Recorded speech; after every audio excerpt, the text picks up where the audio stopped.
अपितु अपने साथ साथ पूजनीय बना दिया। आपकी जय हो प्रभु, आपकी जय हो। मैं गणेश संसार के लिए आज ये विधान करता हूँ कि मेरा जन्म दिवस भाद्रपद की शुक्ल चतुर्थी अर्थात गणेश चतुर्थी को जो भी मेरी पूजा करेगा, मैं अपनी पूजा के परिणाम स्वरूप भक्तों को वर प्रदान करूँगा। और कृष्ण पक्ष की चतुर्थी अर्थात संकष्टी चतुर्थी की पूजा के फल स्वरूप मैं उनके संकट हरूंगा।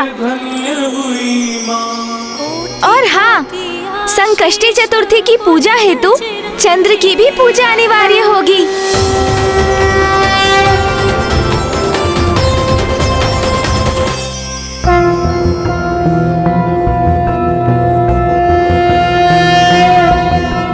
ओम भूर्भुवस्वः अमृतांगाय विद्महे कलारूपाय धीमहि तन्नो सोमो प्रचोदयात्। तदिशंखतुषाराम्भ क्षीरोदार्णवसम्भवम् नमामि शशिनं सोमं शम्भोर्मुकुटं भूषणम्। ॐ श्रां श्रीं श्रौं सः चन्द्रमसे नमः।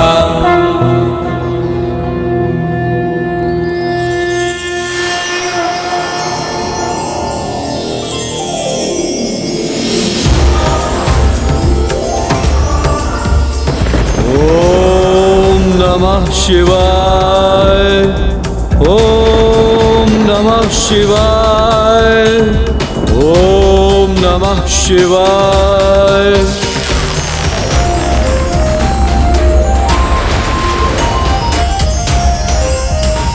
ओम नमः शिवाय, ओम नमः शिवाय।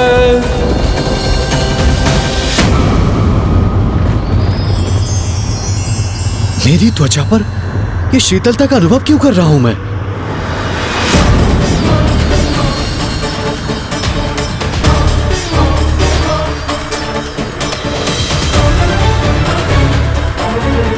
मेरा और मेरे तप का प्रभाव क्षीण पड़ रहा है।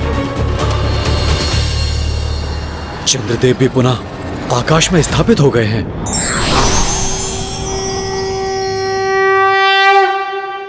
पुत्र भौम, तुम्हारी तपस्या से उत्पन्न ताप के कारण मुझे अपार चिंता हो रही थी, क्योंकि उस ताप को सहना मेरे लिए भी कठिन हो रहा था। वही तो मेरे तप का उद्देश्य था माता। मैं इतना ताप, इतनी उष्णता उत्पन्न करना चाहता था जिससे महादेव भी प्रभावित हो, यहाँ आकर मुझे दर्शन देने के लिए विवश हो जाए। किंतु मेरा तप व्यर्थ क्यों हो गया? ताप के स्थान पर मैं शीतलता का अनुभव क्यों कर रहा हूँ? वो इसीलिए संभव हुआ पुत्र, क्योंकि प्रथम पूज्य गणेश जी ने चंद्रदेव पर कृपा कर उन्हें क्षमा कर आंशिक रूप से श्राप मुक्त कर दिया। गणेश गणेश गणेश गणेश गणेश, एक बार पुनः गणेश ने मेरी योजना को नष्ट कर दिया। ये गणेश मेरे मार्ग की बाधा बनता जा रहा है।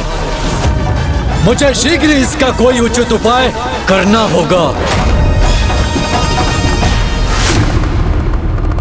पिताश्री, मुझे क्षमा कर दीजिए। मैं अपने क्रोध को नियंत्रण करने के स्थान पर उसी के वश में आता रहा, जिसके परिणाम स्वरूप मैंने आपको भी दुख पहुंचाया। पिताश्री, अपने इस पुत्र को क्षमा कर दीजिए आप। गणेश, कभी कभी सिद्ध महात्मा भी अपने क्रोध के भाव में बह जाते हैं, किंतु मुझे बहुत प्रसन्नता है कि तुम्हारा क्रोध दूर हो चुका है और सब यथावत हो गया। अवश्य पिताश्री, इसके लिए भी आपको कोटि कोटि धन्यवाद।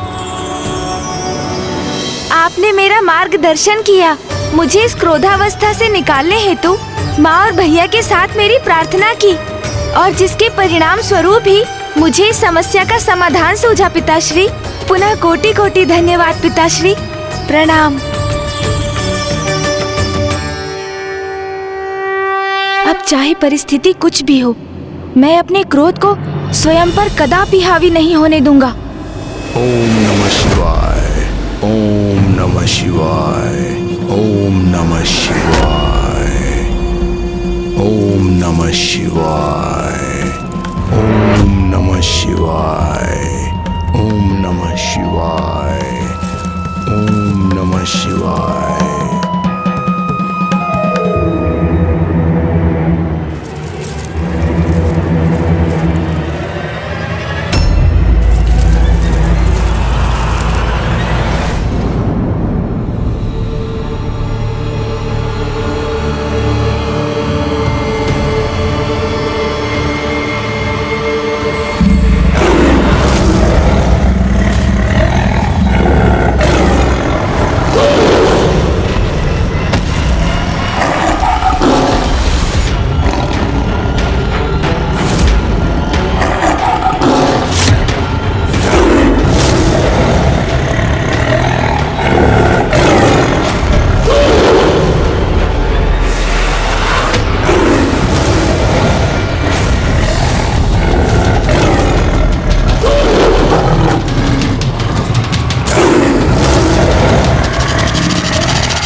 एक साधारण शाही एक शक्तिशाली सिंह से भिड़ रहा है। आश्चर्य है।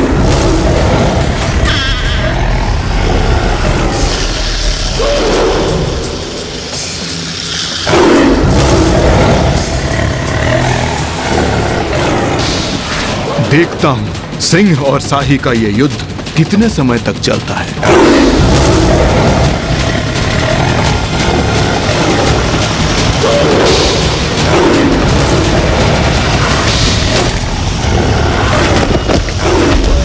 घोर आश्चर्य, एक छोटे से तुच्छ जीव ने सिंह जैसे विकराल भयानक जीव को आहत कर दिया। जो मैं देख रहा हूँ वो कोई माया है या फिर सत्य भी है, ये रहस्य ज्ञात होना ही चाहिए।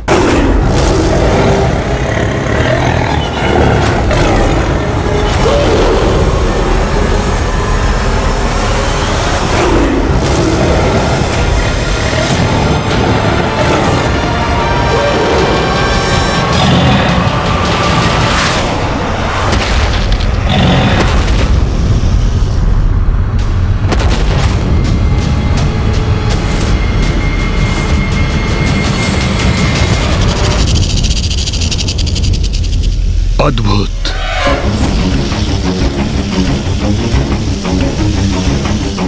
सिंह के उदर को चीरकर उसका अंत करने वाले कौन हो तुम? कोई साधारण शाही नहीं हो सकते तुम। अपना वास्तविक स्वरूप प्रकट करो।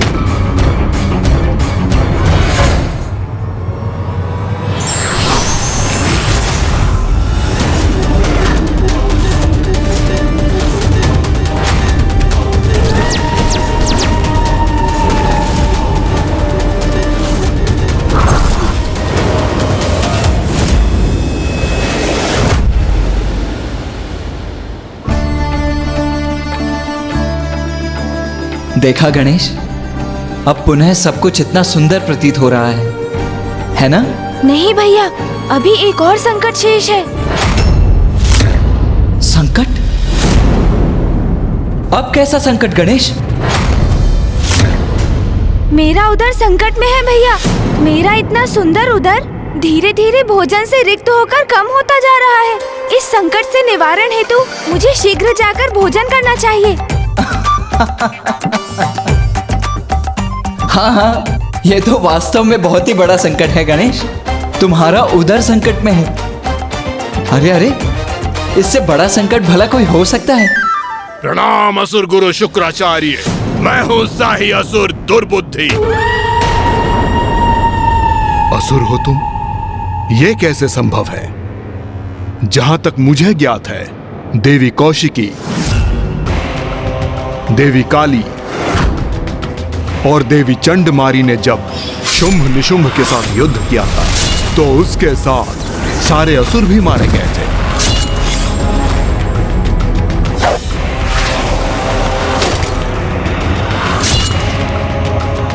फिर तुम कहां से प्रकट हो गए?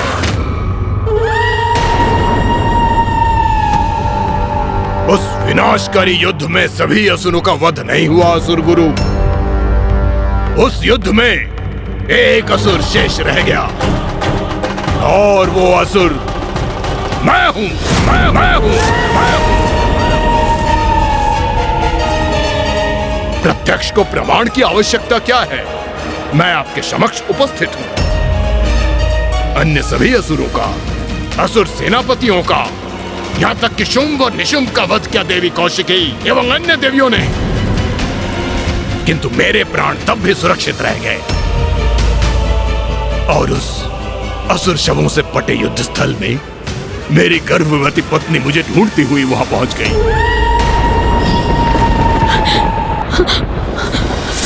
कहाँ है आप स्वामी? आप कहाँ हैं स्वामी? स्वामी आप कहाँ हैं?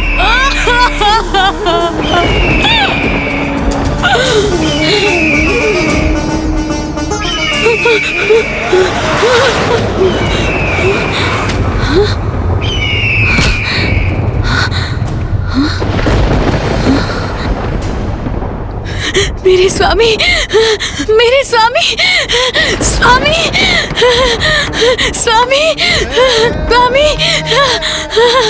स्वामी, स्वामी, स्वामी।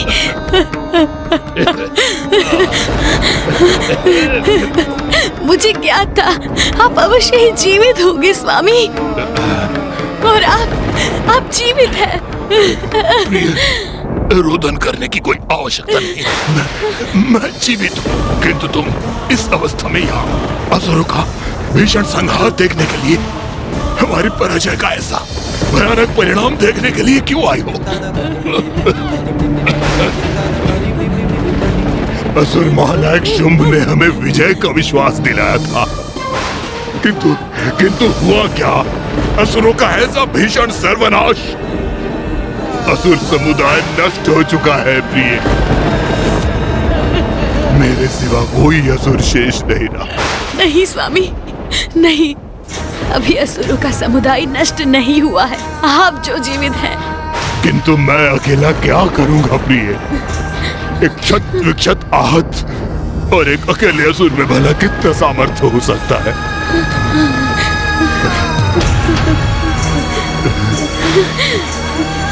आप स्वयं को अकेला मानने की भूल कर रहे हैं स्वामी। आप कदापि अकेले नहीं हैं। इस भयंकर युद्ध में जहाँ बड़े बड़े पराक्रमी असुर योद्धा मृत्यु को प्राप्त हुए, उसमें केवल आप शेष रहे। ये तो कोई संयोग नहीं, अवश्य ही इसके पीछे कोई बड़ा कारण है। प्रतिशोध, प्रतिशोध स्वामी, असुरों के संहार का प्रतिशोध, जो आपको उन दुष्ट देवताओं से लेना है। जो कार्य शुंभ और निशुंभ नहीं कर सके, वो कार्य अब आप और आपका पुत्र करेगा स्वामी। आपका पुत्र और आप करेंगे।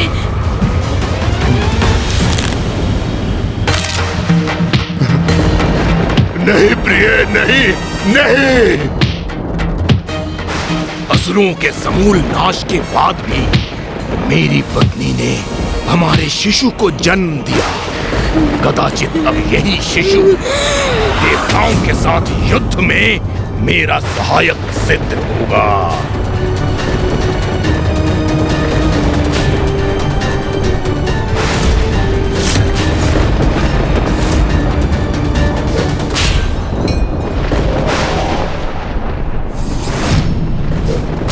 मेरी पत्नी तुम्हारी मां ब्रीहि ने तुम्हें संसार में समय से पूर्व लाने के लिए अपना जीवन निछावर कर दिया, और अब असुरों के वंश को, देवता और असुरों के मध्य शत्रुता को हम दोनों मिलकर जीवित रखेंगे।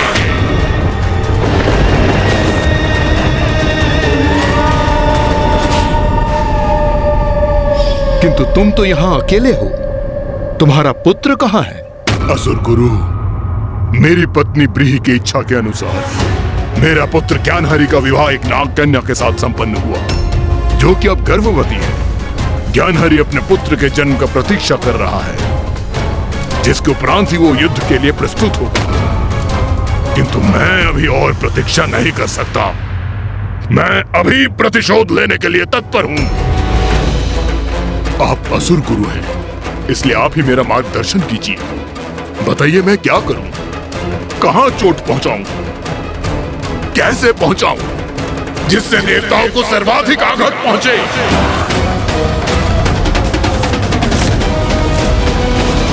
यदि तुम वास्तव में देवताओं पर आघात पहुंचाना चाहते हो तो तुम्हें महादेव पुत्र गणेश जी से निपटना होगा।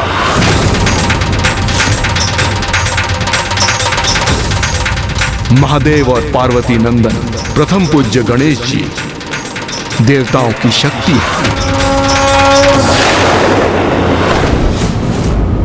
जब भी किसी असुर राज ने देवताओं को नष्ट भ्रष्ट करने की योजनाओं का निर्माण किया है, तब गणेश जी उसमें विघ्नकर्ता की भूमिका निभाई है।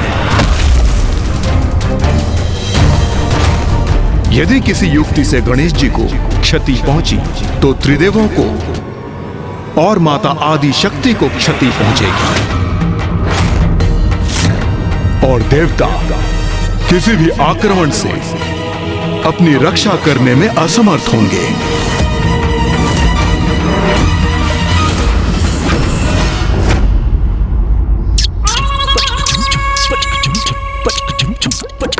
प्रभु, ये प्रभु कहाँ चले गए?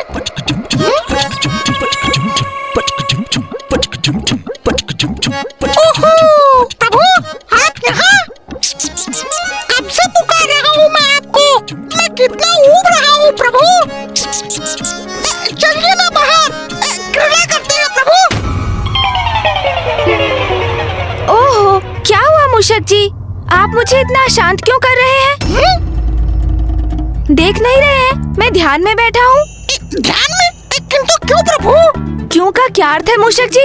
अब मैं बड़ा हो चुका हूँ और स्मरण नहीं है आपको? हमने अभी अभी तो मेरा जन्मोत्सव मनाया, इसलिए अब मुझे पिताश्री का अनुसरण करने का प्रयास करना चाहिए। हाँ, उनके समान बनना चाहिए। किंतु प्रभु, मैं तो क्रीड़ा। ओहो मूषक जी, कृपा कर यहाँ से प्रस्थान कीजिए। अब से मैं ऐसे ही रहने वाला हूँ, ध्यान में लीन, पिताश्री के ही समान। अच्छा, जाइए जाइए, अब मैं बालक नहीं रहा मूषक जी, जो आपके साथ क्रीड़ा करता रहूं। अच्छा, फिर मैं जाता हूँ प्रभु।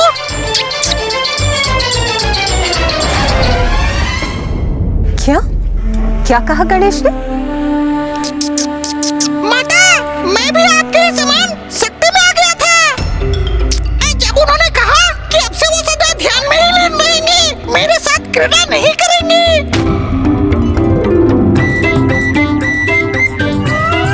हाँ प्रभु।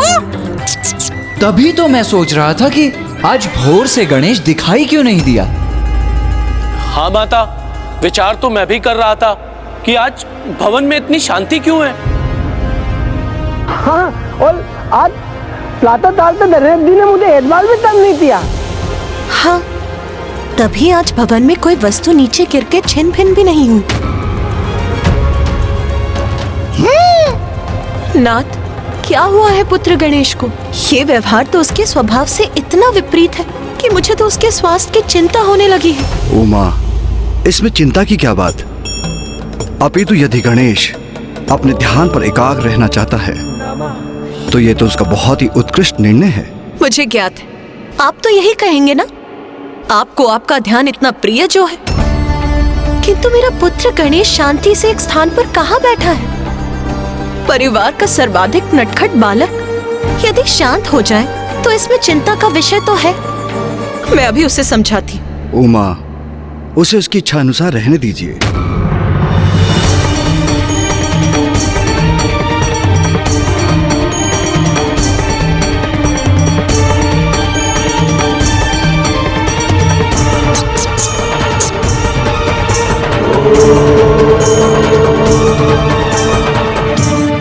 तो ये बताइए असुर गुरु, गणेश को कहाँ पाऊं और उसे कैसे क्षति पहुंचाऊं? इसका तो एक अत्यंत सरल उपाय है दुर्बुद्धि।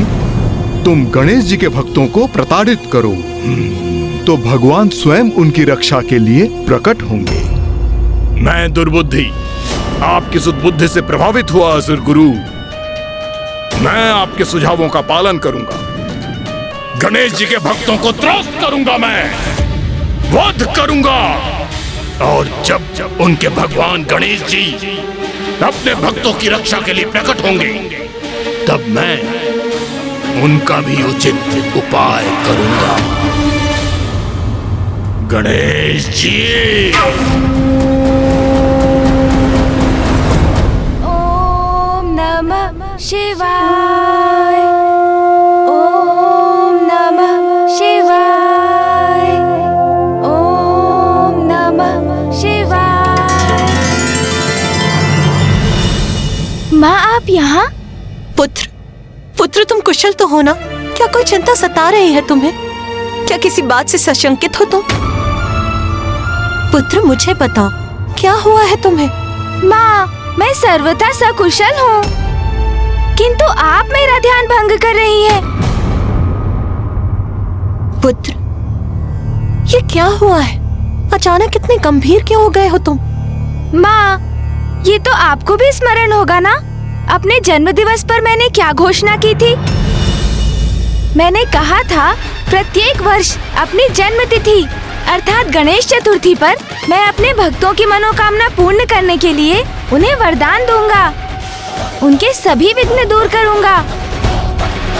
और माँ, आप और पिताश्री तो मुझे सदा यही आभास कराते रहे हैं ना कि मैं परम ब्रह्म हूँ। तो अब मैं अपने उत्तरदायित्व को बड़ी गंभीरता से लूंगा माँ, और उसके लिए मेरा पिताश्री के समान एकाग्रचित होकर ध्यान करना तो अनिवार्य है ना माँ? हाँ माँ, अब मैं पिताश्री के उदाहरण का अनुसरण करूँगा। सदा ध्यान में लीन रहकर अपने भक्तों की प्रार्थना सुनते हैं वो। मैं भी तो ध्यान मग्न रहकर ही अपने भक्तों के साथ संपर्क स्थापित कर सकूंगा। और उन्हें जब मेरी आवश्यकता होगी माँ, तो मैं सर्वशक्तिमान भगवान के रूप में उनके सम्मुख प्रकट होकर उनकी रक्षा करूंगा। परम ब्रह्म हूँ मैं, तो मुझे उनके अनुरूप आचरण तो करना ही होगा ना माँ। जो कुछ आपने और पिताश्री ने मुझे सिखाया है माँ, मैं उसी का पालन करने की तो चेष्टा कर रहा हूँ, और आपने उसके आरंभ में ही मेरा ध्यान भंग कर दिया माँ। पुत्र, तुम्हारा प्रयोजन समझ गई हूँ मैं। अब तुम निर्विघ्न ध्यान करो, उसमें अब मैं कोई बाधा नहीं डालूंगी। तुम स्वयं में ही रम जाओ। एक ओर तुम्हारे पिताश्री और दूसरी ओर तुम। अच्छा, तो ये बात है। फिर तो पुत्र, तुम्हें परखने के लिए हमें भी कुछ करना ही चाहिए।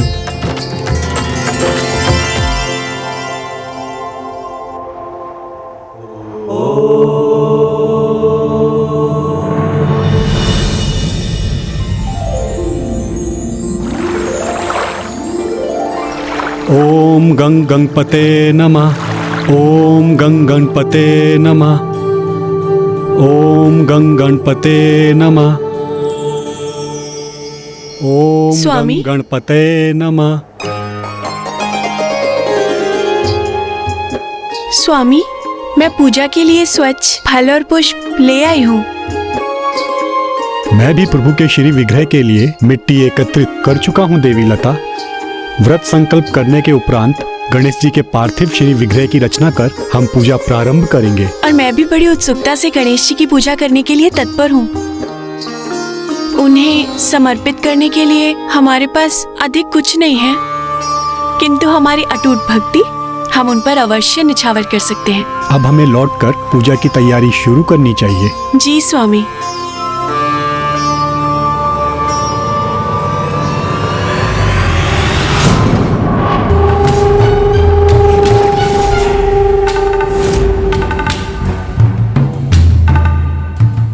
चाहूं तो अभी इस ब्राह्मण और उसकी पत्नी का वध कर दूं, किंतु ऐसा नहीं करूंगा मैं।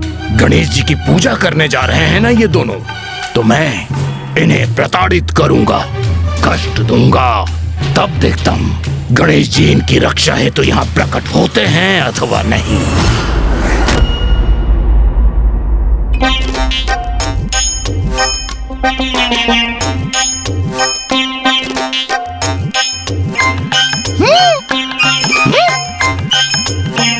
मेरे प्रभु तो ध्यान में है, फिर ये सब क्या कर रहे हैं?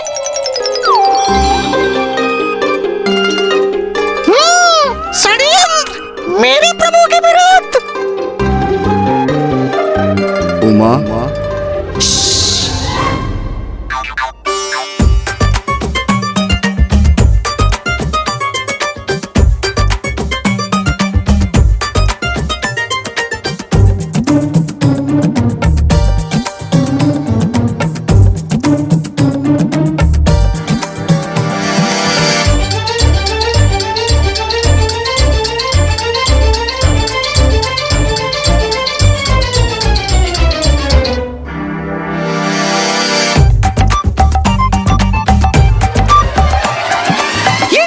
ये सब क्या कर रहे हैं?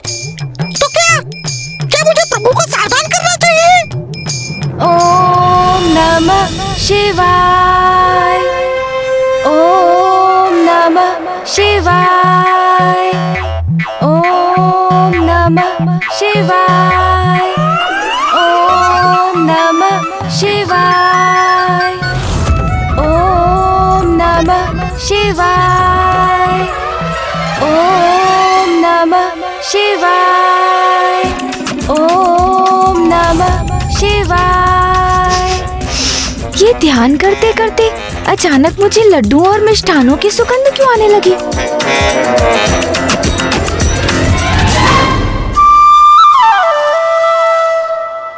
आहा, इतने सारे मिष्ठान।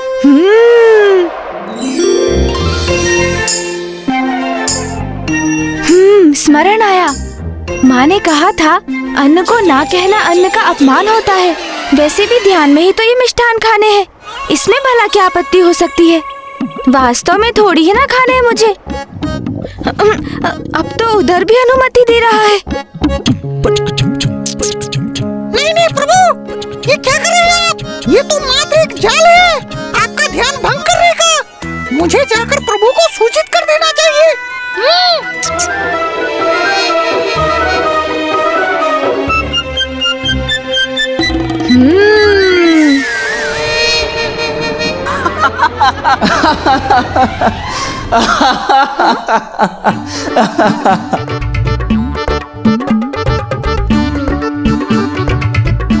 अरे क्या हुआ पुत्र, तुम तो ध्यान में बैठे थे, फिर? वो मैं माँ। फिर अचानक क्या हो गया? ओ, ध्यान करते करते भूख लग गई होगी, है ना? इसीलिए भोजन करने लग गए। युक्ति। नहीं माँ, मैंने कहा ये सब तो मूषक जी ने ग्रहण किए हैं।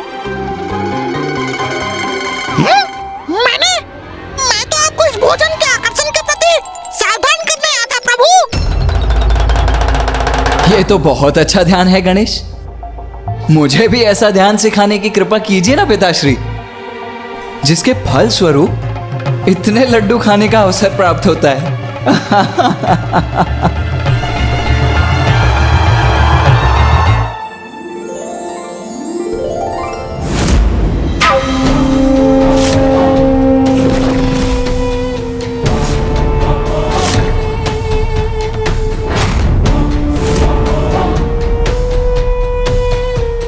दुर्बुद्धि की कुबुद्धि क्रियान्वित हो गई है।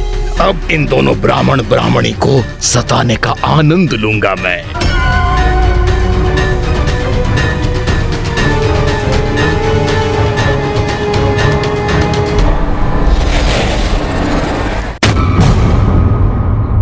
उचित है। आप सभी मुझे गंभीरता से नहीं लेते ना? तो और मनोरंजन कीजिए अपना, हंसिए आप सभी। मैं तो ये शेष लड्डू भी ग्रहण करता हूँ।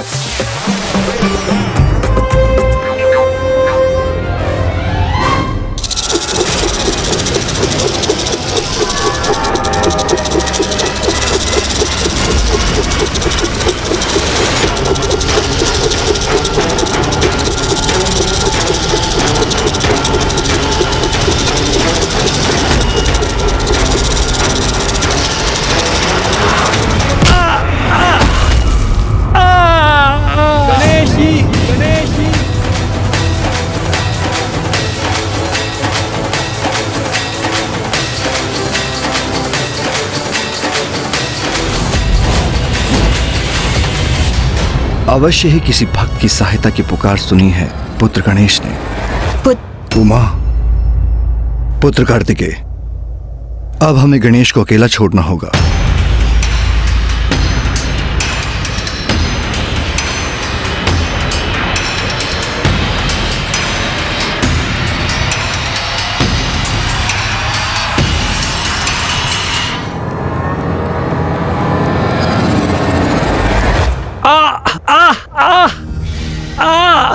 स्वामी, आपका पांव तो आहत हो गया है।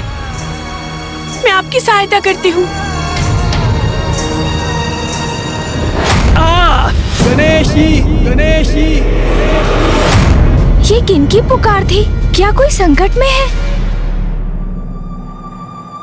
देवी लता, ये घाव तो भर जाएंगे, मैं पुनः कुशल हो जाऊंगा। किंतु दुख तो मुझे इस बात का है कि जो मिट्टी मैंने पूजा के लिए एकत्रित की थी वो गिर गई। आप कुटिया में जाइए और पूजा की सामग्री तैयार करना आरंभ कीजिए। मैं पुनः मिट्टी एकत्रित करके लाता हूँ। पूजा का एक उचित मुहूर्त होता है, इसलिए अब हमें पूजा में और विलंब नहीं करनी चाहिए।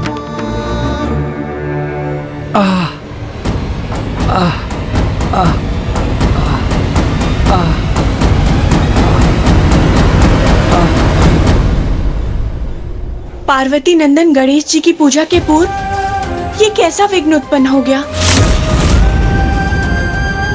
नहीं नहीं, इस विचार को तो मुझे अपने हृदय में भी नहीं लाना चाहिए।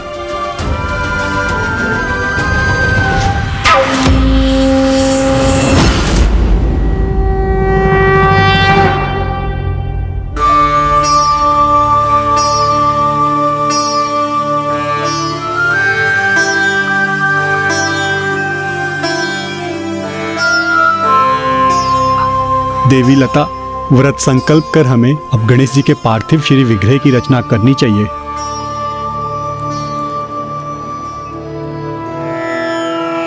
ओम गणपते नमः।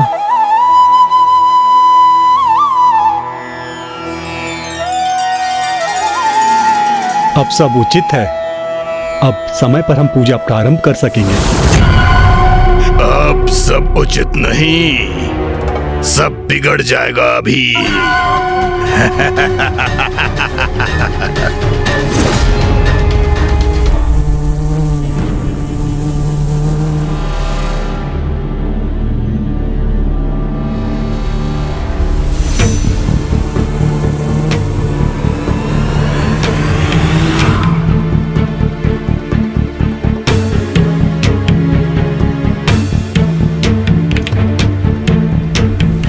स्वामी, क्या हुआ?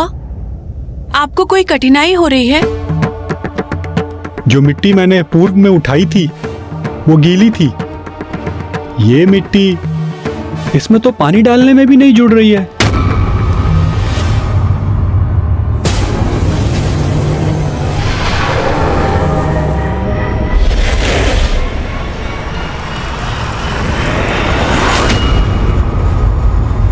स्वामी, पूजा के पुष्प नष्ट हो रहे हैं। पर ये कैसे हो सकता है? मैंने तो बहुत ध्यान से एक एक पुष्प को चुना था। सभी पुष्प निर्मल थे और उनमें कोई कीट नहीं था। फिर ये कैसे संभव है? ये तो विघ्न का आरंभ मात्र है। अब देखता हूँ ये कैसे संपन्न करते हैं गणेश की पूजा। नागेन्द्रहाराय त्रिलोचनाय भस्मांगरागाय महेश्वराय नित्याय शुद्धाय दिगंबराय मंदाकिनी सलिल चंदन चर्चिताय नंदीश्वर प्रमथनाथ महेश्वराय मंदार पुष्प बहु पुष्प सुपूजिताय तस्मै मकाराय नमः शिवाय। गणेश, माँ। पुत्र गणेश, तुम्हारा ध्यान संपन्न हो गया? माँ, मुझे ज्ञात हो गया था कि आप पूजा कर रही हैं, तो मैं आशीर्वाद प्राप्त करने चला आया।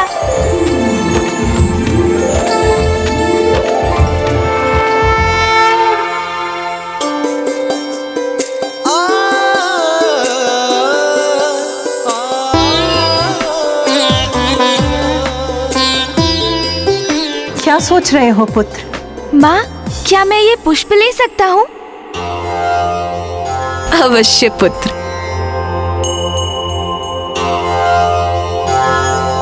प्रणाम माँ। अब ये पुष्प पूजा के उपयोग के नहीं। देवी लता, आप शीघ्र बाहर जाकर इन पुष्पों को फेंक कर आइए, अन्यथा ये कीट पूजा के स्थल में गिरकर इसे अपवित्र कर देगा।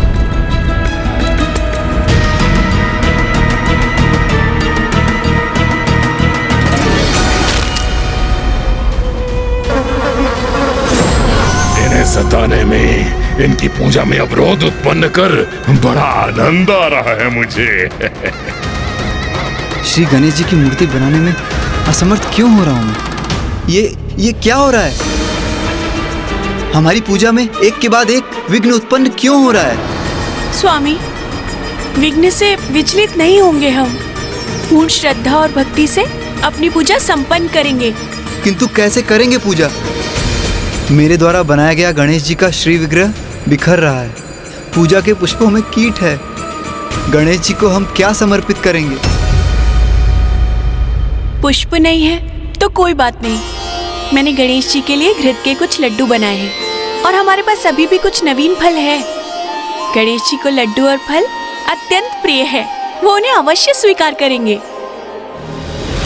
अरे अरे, फल और लड्डू तो मुझे भी अत्यंत प्रिय हैं। आप श्री विग्रह की चिंता कीजिए, तब तक मैं स्थल को स्वच्छ कर लेती हूँ। फिर जो भी हमारे पास होगा उसी से हम अपनी पूजा संपन्न कर लेंगे।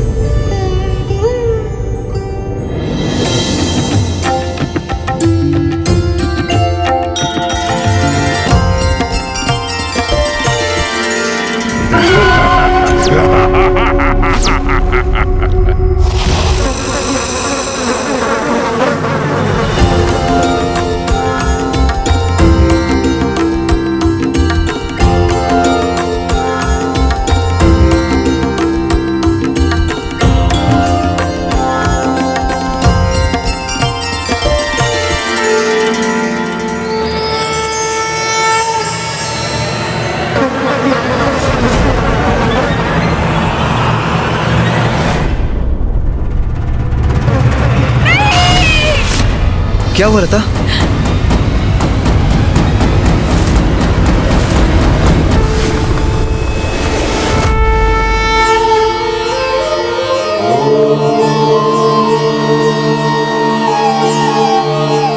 प्रणाम पिताश्री।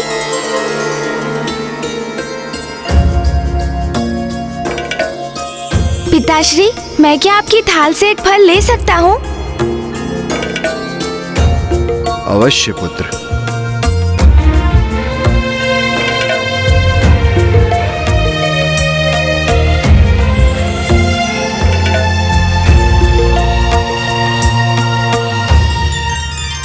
गणेश, क्या तुम ये लड्डू और फल आगे के लिए शेष रख रहे हो?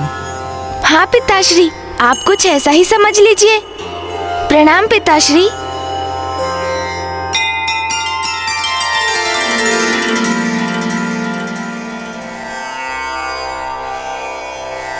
स्वामी, ये गणेश कहाँ जा रहा है?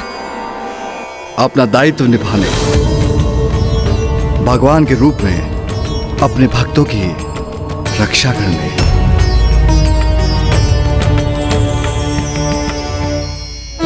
ये सब क्या हो रहा है देवी लता? हमारा व्रत संकल्प, हमारी पूजा सब पूर्ण नहीं हो पाएंगे क्या? कदाचित गणेश जी हमसे क्रुद्ध हैं। नहीं, ऐसा विचार मत लाइए मन में। भला गणेश जी हमसे क्यों क्रुद्ध होंगे? तो फिर क्या कारण है स्वामी, आप ही बताइए। अभी तक कुछ भी उचित नहीं हुआ है। एक के बाद एक विघ्न उत्पन्न हो रहे हैं हमारी पूजा में। और गणेश जी, वो तो इन सबसे अनभिज्ञ हैं। हमारी श्रद्धा और भक्ति उनको दिखाई नहीं देती। हम दरिद्र ब्राह्मण हैं। हम सर्वस्व निछावर कर उनकी पूजा करने के लिए तत्पर हैं, किंतु विघ्न हरना तो दूर, उनकी पूजा में निरंतर विघ्न उत्पन्न हो रहे हैं। ओहो गणेश जी, देखिए, आपके भक्त तो आपसे निराश हो रहे हैं और ये दशा मात्र इनकी नहीं, आपके प्रत्येक भक्त की होगी।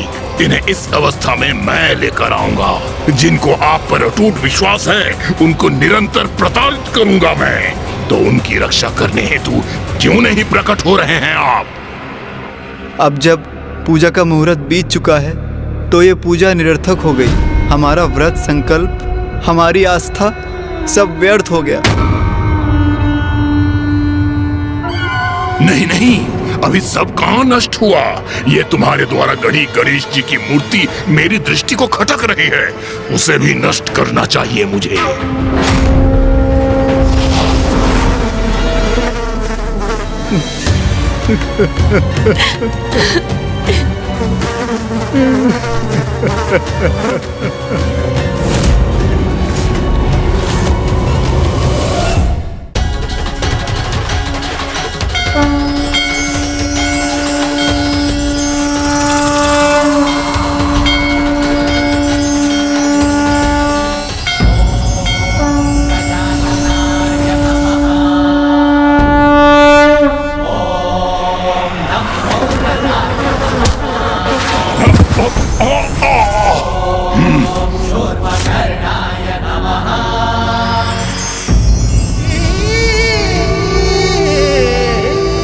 ब्राह्मण देव, माता, आप किस बात का शोक मना रहे हैं? कुछ भी तो व्यर्थ नहीं हुआ।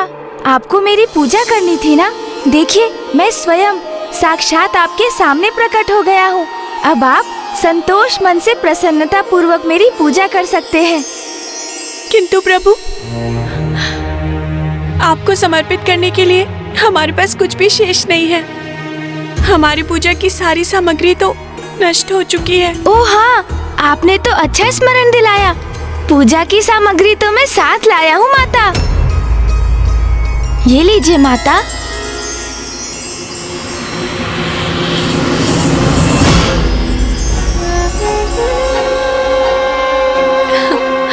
मेरे लिए तो मेरे भक्तों की श्रद्धा ही पर्याप्त है, किंतु मुझे ज्ञात है पूजा में भगवान को भोग भी चढ़ाया जाता है।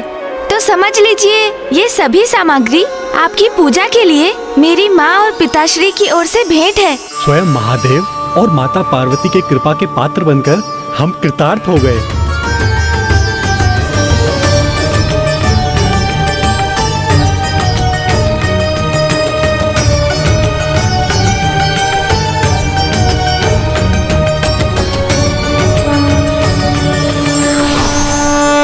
स्वामी, ये देखिए।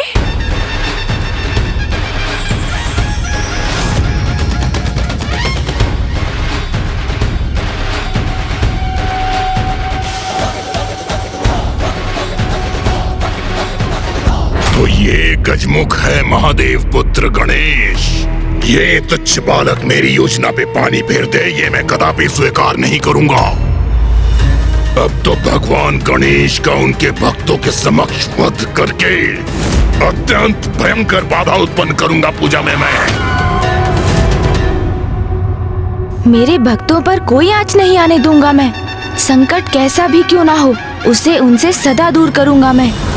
संकट में भक्त नहीं, अब उनके भगवान होंगे। दुर्बुद्धि की कुबुद्धि से उत्पन्न हुई युक्ति अब शीघ्र सफल होगी। प्रथम पूज्य गणेश जी।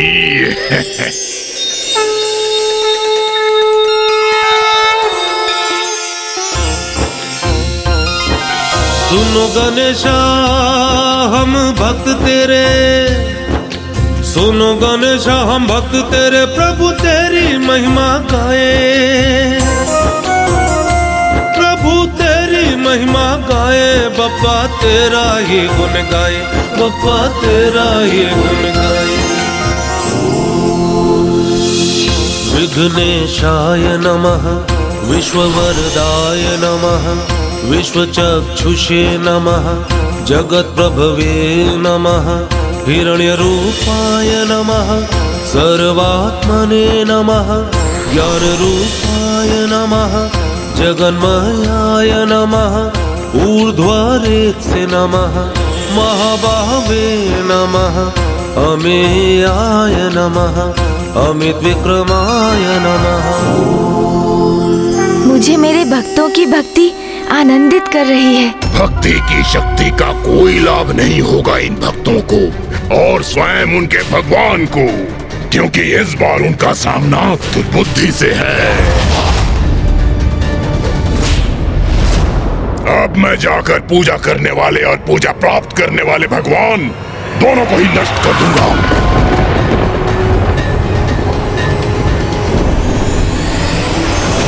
वेद्याय नमः, महाकालाय नमः, विद्यानिधये नमः, अनामयाय नमः, सर्वज्ञाय नमः, ओम शांताय नमः, गजास्याय नमः, चित्तेश्वराय नमः, विगज्वलाय नमः, विश्वमूर्तये नमः, अमेयात्मने नमः।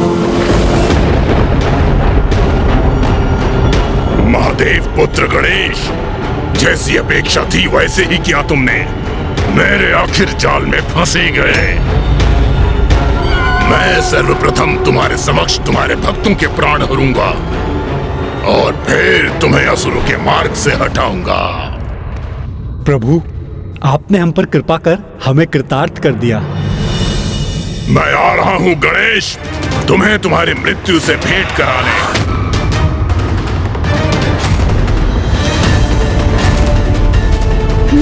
अब ज्ञात हुआ कि मेरे भक्तों पर कौन सा संकट छाया था। तो ये तुच्छ असुर मेरे प्रिय भक्तों को कष्ट पहुंचाकर उनकी पूजा में विघ्न उत्पन्न करने का प्रयास कर रहा है।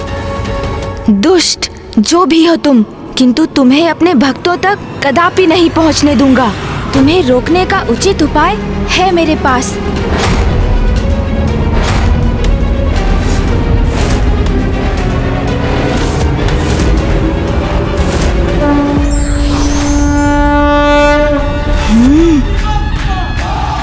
जब तक मैं अपने भक्तों की पूजा स्वीकार करता हूँ, तब तक मेरा दूसरा प्रतिरूप योद्धा गणेश इस उद्दंड असुर को उचित पाठ पढ़ाएगा।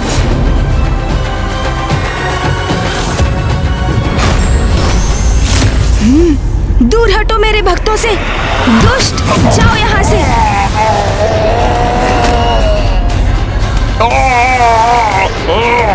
गणेश के एक ही आघात से कहाँ उड़ा जा रहा हूँ मैं। अब यहाँ लौटने का दुस्साहस भी मत करना दुष्ट।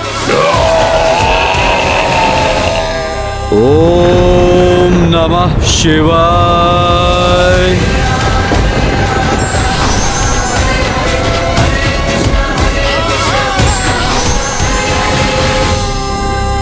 प्रभु, अब मुझे आपका पंच स्नान संपन्न करने की अनुमति दीजिए। एक गजमुख बालक के प्रहार से अपना नियंत्रण नहीं खो सकता हूँ मैं। ओम नमः शिवाय। ओम नमः शिवाय। ओम नमः शिवाय। कौन हो तुम? अपना परिचय दो और क्यों आए हो यहाँ? अरे, ये यहाँ भी आ गया। तुम्हें मेरा परिचय ज्ञात नहीं, परंतु मुझे तुम्हारा परिचय भली भांति ज्ञात है। तुम कौन हो? प्रथम पूज्य गणेश। तुम्हारा नाम मुझसे अज्ञात अवश्य है, किंतु ये तो स्पष्ट है कि एक भीरू असुर हो तुम। भीरू, क्योंकि पीछे से वार करना, वो भी निर्दोष असहाय ब्राह्मण दंपत्ति पर। ऐसी भीरुता युक्त नीचता कोई असुर ही कर सकता है। तुम्हें क्या लगा इस दरिद्र ब्राह्मण दंपति के लिए आया हूँ मैं? कदापि नहीं। इन्हें कष्ट देना तो एक उपाय था, तुम्हें यहाँ आने के लिए विवश करने का। महादेव पुत्र गणेश, क्योंकि सत्य है ना, अगर भक्त को कष्ट हो तो भक्त के कष्ट को दूर करने के लिए भगवान प्रकट होते हैं। अब तुम यहाँ प्रस्तुत हो ही गए हो, तो ये भी भली भांति समझ लो प्रथम पूज्य गणेश, तुम्हारा काल दुर्बुद्धि हूँ मैं, दुर्बुद्धि हूँ मैं, दुर्बुद्धि हूँ मैं। ओम नमः शिवाय। ओम नमः शिवाय।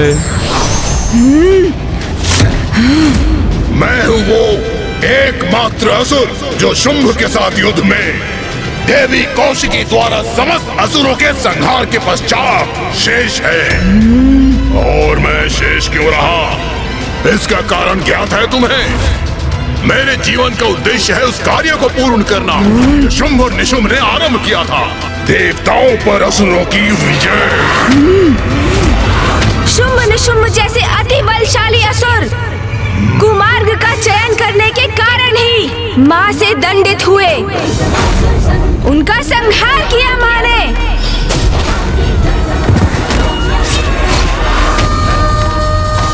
और अब तुम भी वही अपराध कर रहे हो।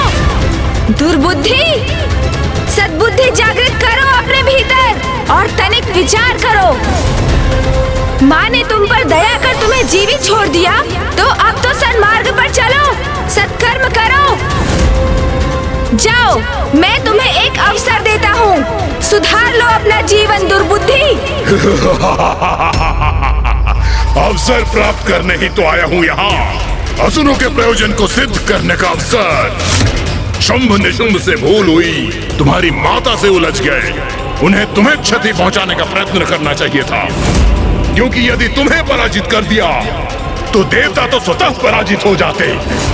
किंतु मैं शुंभ के समान कोई मूर्खता नहीं करूंगा। तुम्हारा अंत करूंगा प्रथम पूज्य गणेश।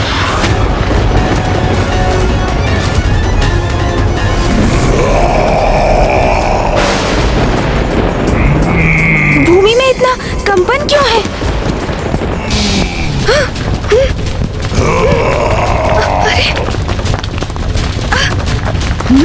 ये क्या? तो ये अपने तन के नुकीले कंटकों का प्रयोग कर रहा है। इन सभी को नष्ट करूंगा मैं।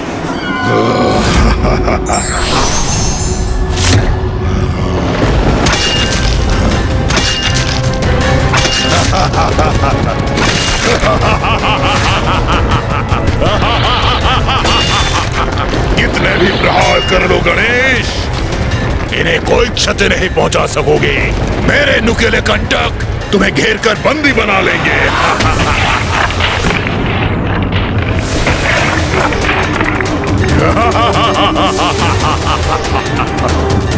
मुझे यहाँ बांध दिया इस दुष्ट ने।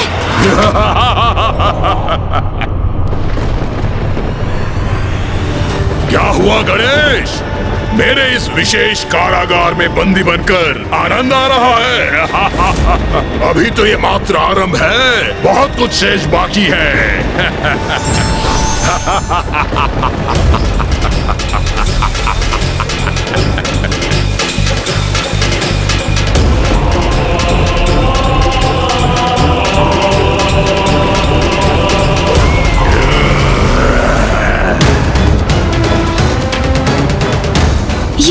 ये तो मुझे भेदने के लिए मेरी ओर बढ़ रहे हैं।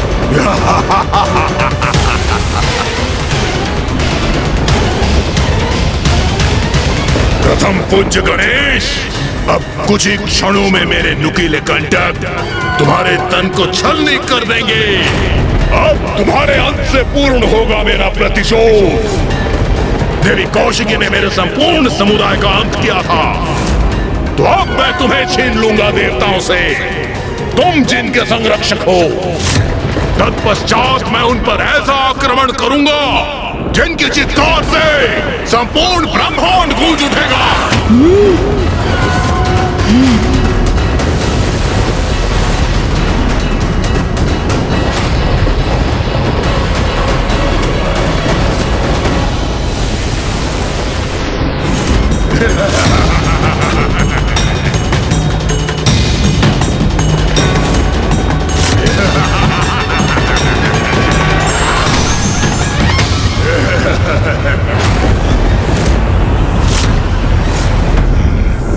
इन्हें आगे बढ़कर मुझे आहत करने से तो मैंने रोक दिया।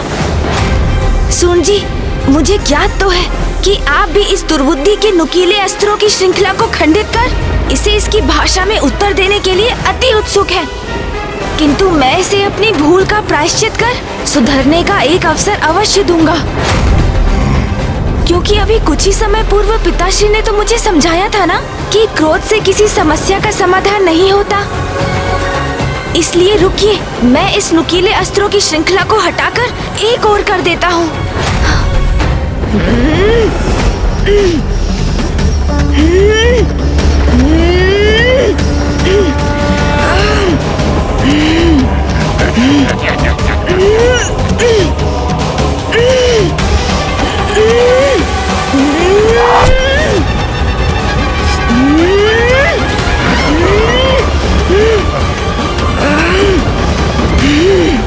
वाह वाह, लाल रंग इसका प्रमाण है कि मैं सफल हो रहा हूं। अवश्य मेरे नुकीले कंटकों ने गणेश के तन को आहत कर दिया, जिसके कारण उसके तन से रक्त बह रहा है। अर्थात मैं विजयी हो गया, गणेश का अंत कर दिया मैंने।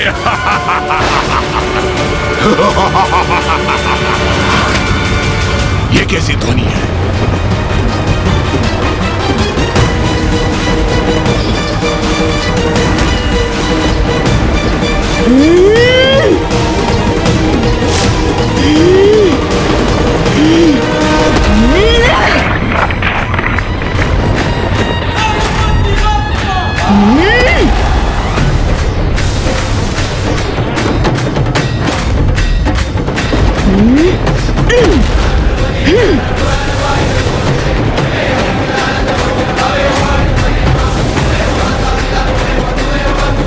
अरे, ये मेरे ही नुकीले कंटक मेरी ओर बढ़ रहे हैं।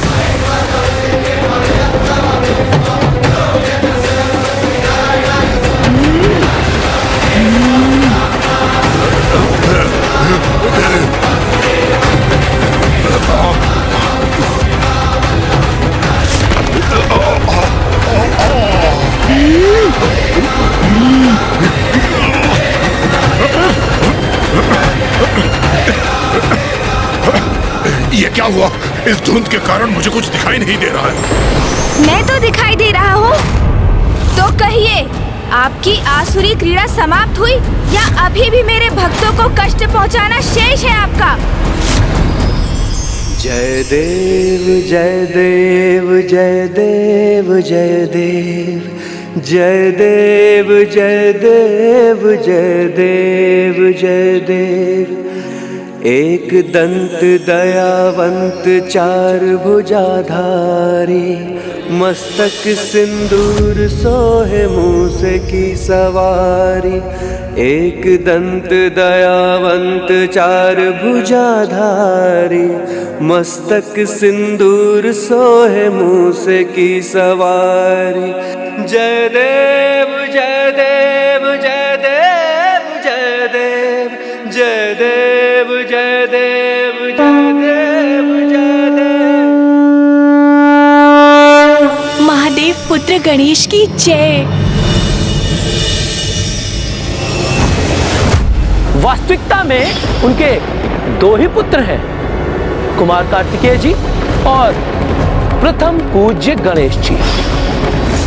महादेव पुत्र भूम। महादेव पिताश्री, यदि मात्र एक अवसर दे मुझे तो मैं प्रमाणित कर दूंगा कि मैं ही आपका सर्वश्रेष्ठ और सर्वाधिक प्रिय पुत्र होने के योग्य हूँ। गणेश नहीं।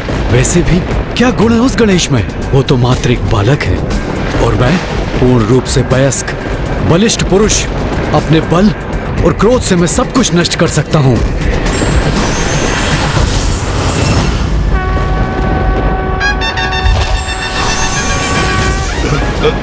तुम अंत करोगे मेरा? तुम मात्र एक बालक हो, फिर भी तुमने दुस्साहस किया मुझ पर आक्रमण करने का। तुमने मेरे भक्तों को सताया जब वो मेरी प्रार्थना का प्रबंध कर रहे थे। तुमने अनेकों विघ्न उत्पन्न करने का प्रयास किया।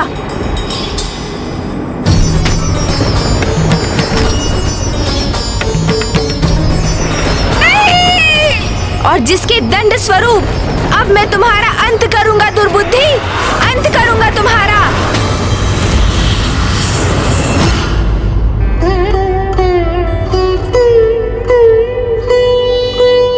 प्रभु, हमारे पास आपको भेंट देने के लिए साधारण वस्त्र के सिवाय कुछ भी नहीं। कृपया इसे स्वीकार कीजिए प्रभु। तुम्हारे दुष्कृत्य के लिए उचित उपहार है मेरे पास दुर्बुद्धि। स्वीकार नहीं करोगे? ये तुम्हारे लिए उचित दंड होगा।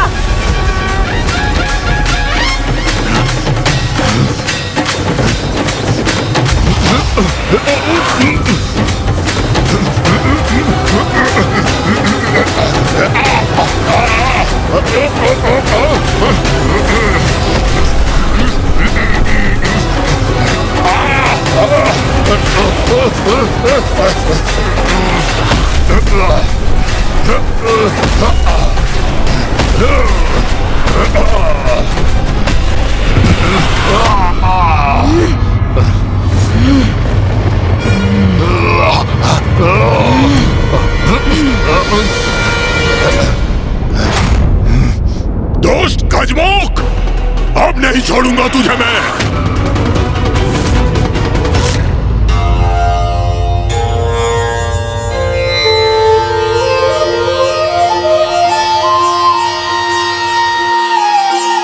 प्रभु, अष्टगंध प्रस्तुत है।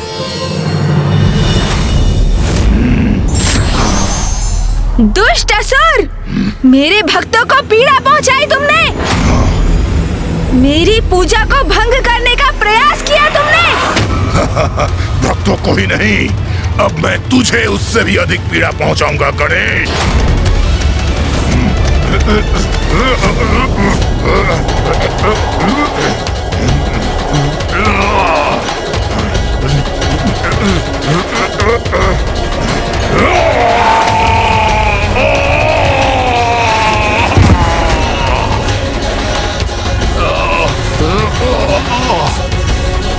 ये दुष्ट गजमुख बार बार मुझ पर भारी कैसे पड़ रहा है?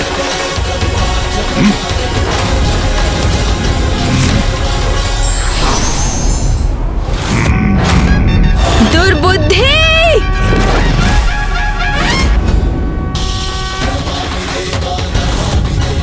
ये तो अति प्रचंड प्रहार करने के लिए आगे बढ़ रहा है। क्या करूं मैं? कैसे रोकूं इसे?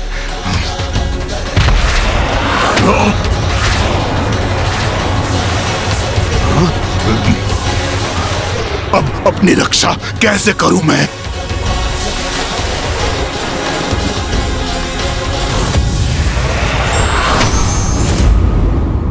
ये कहाँ गायब हो गया? ये अचानक कहाँ गया ये दुष्ट असुर? दुर्बुद्धि, कहाँ गए तुम? कहाँ छिप गए हो तुम? दुर्बुद्धि हूं मैं गणेश। मुझे पराजित करना इतना सरल नहीं, क्योंकि मेरी कुबुद्धि में अनेकों युक्तियां हैं। अब मैं अपने इस रूप में विष डंक का आघात करूंगा तुम पर।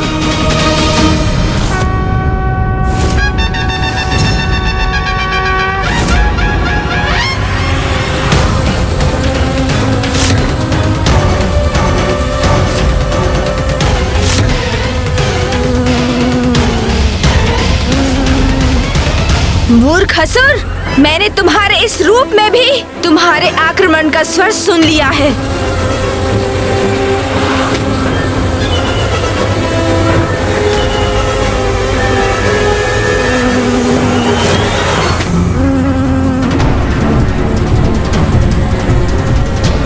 इसने मेरा वार पुनः विफल कर दिया।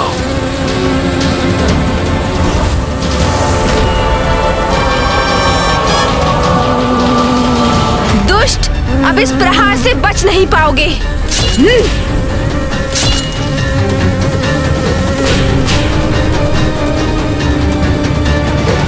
इसने पुनः आहत किया मुझे। अब इसका परिणाम भुगतना ही होगा इस गजमुख गणेश को।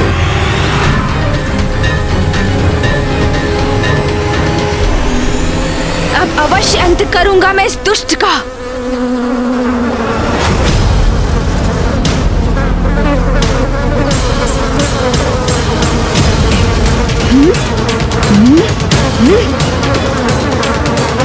एकाग्रता से ही पकड़ा जा सकता है इसे।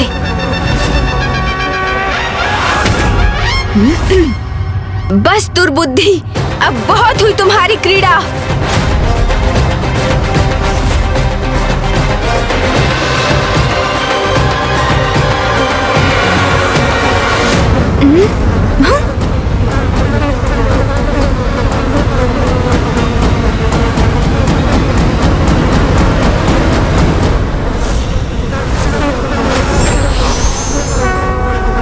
ओम शांति शांति शांति। दुर्बुद्धि, अब तुम्हें उचित दंड देता हूँ।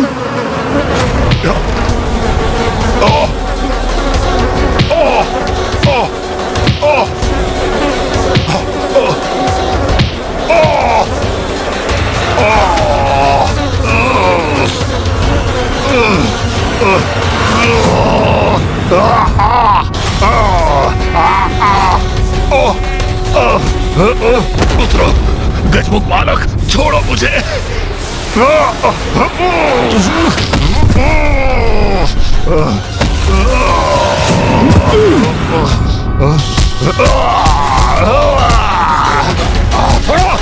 तुम्हारे कृत्यों का दंड ये रहा दुष्ट। छोड़ो मुझे। अब तुम्हें कदापि नहीं छोड़ूंगा मैं।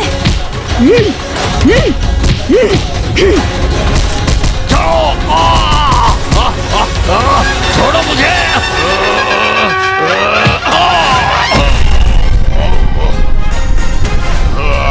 दूसरों को कष्ट देने में बहुत आनंद आता है ना तुम्हें? अब स्वयं कष्ट में हो तो कैसा प्रतीत हो रहा है दुर्बुद्धि? अपने नुकीले कंटकों से मेरे भक्तों को पीड़ा देने का दुस्साहस किया था ना तुमने? तो लो, अब उसका परिणाम सहो।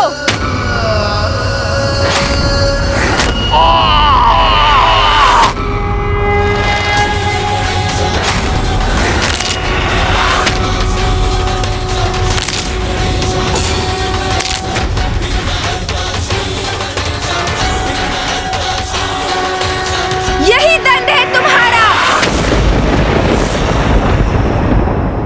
मैंने तुम्हारे तन के सभी नुकीले कंटक छीन लिए हैं तुमसे।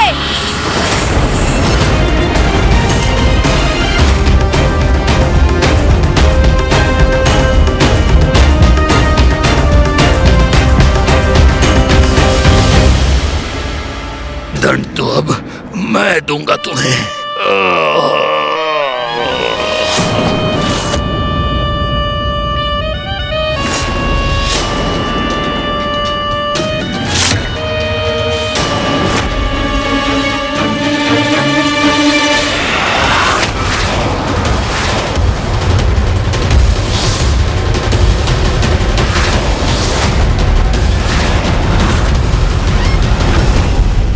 निर्लज असुर, तुम जीवित रहने के योग्य ही नहीं।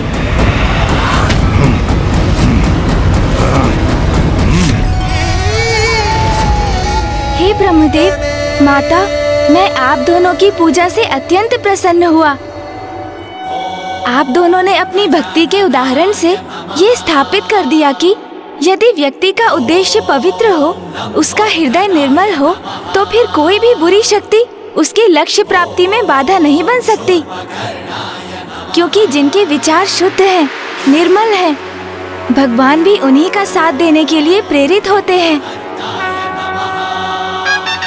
आप दोनों की भक्ति से प्रसन्न होकर मैं आप दोनों को संपन्नता का आशीष देता हूँ।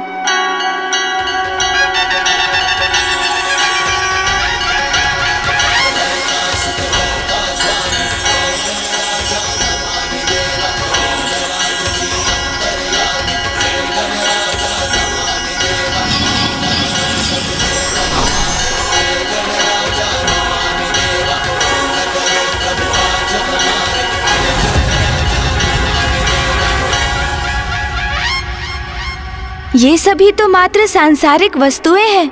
जीवन में सुख पाने के लिए इन्हें प्राप्त करना आवश्यक भी है, किंतु भोग के इन वस्तुओं से अत्यधिक मोह करना उचित नहीं। आप दोनों इनका आनंद उठाते हुए भी अपनी भक्ति और निष्ठा को सदा बचाकर रखिएगा, क्योंकि मनुष्य जीवन का परम लक्ष्य तो मोक्ष की प्राप्ति है। और जो भगवान की भक्ति से ही संभव है। मेरा आशीष सदैव आपके साथ है, किंतु मुझे अब यहाँ से प्रस्थान करना होगा माता। आप दोनों का कल्याण हो।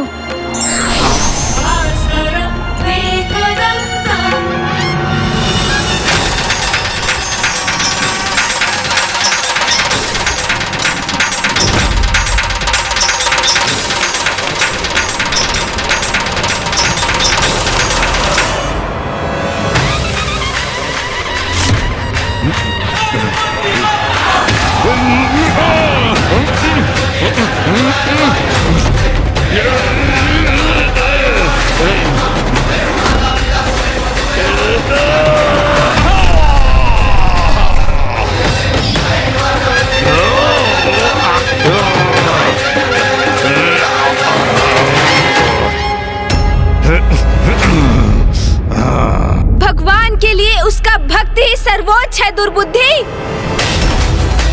मेरे भक्तों को पीड़ा देकर तुमने बहुत बड़ा अपराध किया है, जिसका दंड अब तुम्हें अवश्य प्राप्त होगा।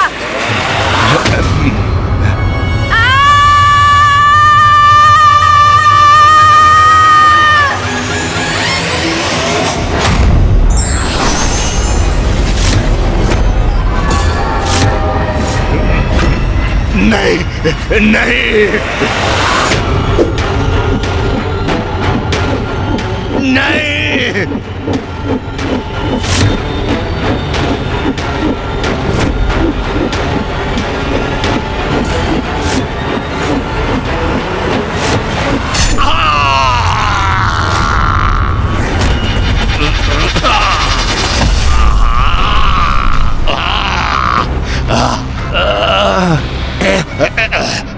प्रथम पूज्य गणेश, अब मेरा जीवन तो मिट रहा है, किंतु अभी ये शत्रु तो नहीं मिटी है। मेरे बाद मेरा पुत्र तुमसे युद्ध करेगा, उसके पश्चात उसके पुत्र। ये युद्ध निरंतर चलता रहेगा। इस युद्ध को तुम कभी समाप्त नहीं कर सकोगे। ओम नमः शिवाय।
गणेश का क्रोध अपने चरम पर पहुंच गया है।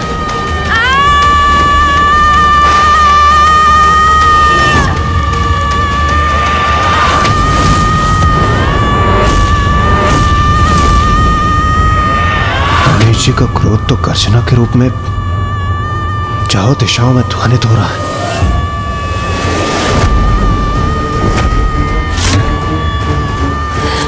नाथ, गणेश इतना क्रोधित क्यों है? मैं विनती करती हूँ, आप वहां जाइए और गणेश को शांत करने का उपाय कीजिए।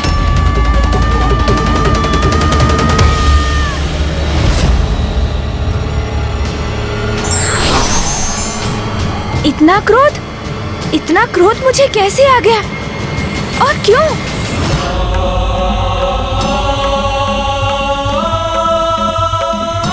मुझे क्रोध के इस आवेग को थामना होगा। फूफा जी यहाँ हैं, वो अवश्य यहाँ शांति स्थापित कर देंगे। पुत्र गणेश, शांत हो जाओ पुत्र। इतने क्रोधित क्यों हो तुम?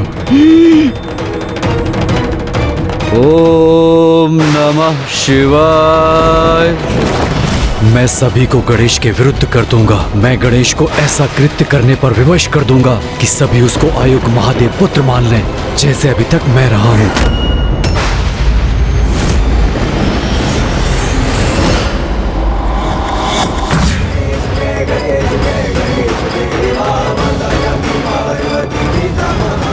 प्रतीत होता है फूफा जी की बातों का प्रभाव मेरे दूसरे प्रतिरूप योद्धा गणेश पर हो रहा है। वो शांत होता दिख रहा है। पुत्र गणेश, इतना दुस्साहस कि कोई मेरा सामना करे, मेरे समक्ष आकर मुझे टोके, इसका दंड अवश्य मिलेगा आपको।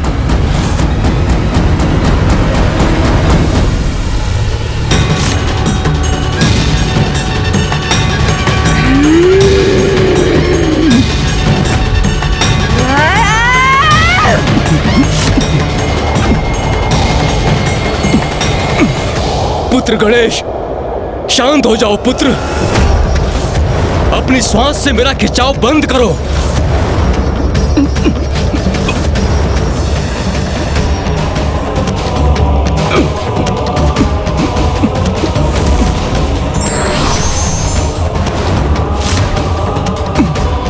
ये हो क्या रहा है? गणेश जी ब्रह्मदेव को अपने भीतर क्यों खींच रहे हैं? गणेश जी अपने विकराल योद्धा रूप में ये कैसा अनर्थ करने जा रहे हैं? सृष्टि के रचयिता हैं ब्रह्मदेव।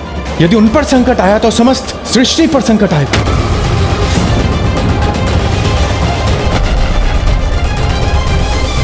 पुत्र गणेश, ये क्या कर रहे हो तुम? आपने मुझे टोका क्यों? क्यों टोका आपने मुझे? ये गणेश जी ब्रह्मदेव के प्रति इतने कठोर क्यों हो रहे हैं? ये कैसा क्रोधावेश है उनका? ये क्या कर रहे हैं गणेश जी? गणेश ने तो जैसे निश्चय कर लिया है, वो शांत नहीं होगा। मेरा क्रोध अभी शांत नहीं होने वाला।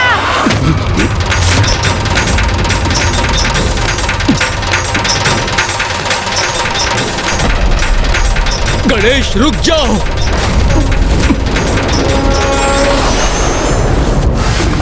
पुत्र गणेश, ब्रह्मदेव को मुक्त कर दीजिए, अन्यथा अनर्थ हो जाएगा। नहीं करूंगा, कदापि नहीं करूंगा।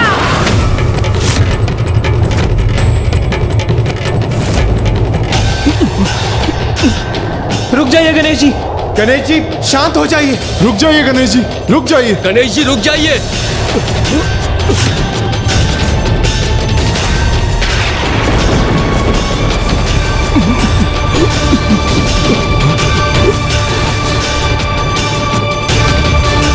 यदि गणेश की सूंड ने मुझे अपने भीतर खींच लिया तो मैं इस अनंत अंधकार में समाहित हो जाऊंगा।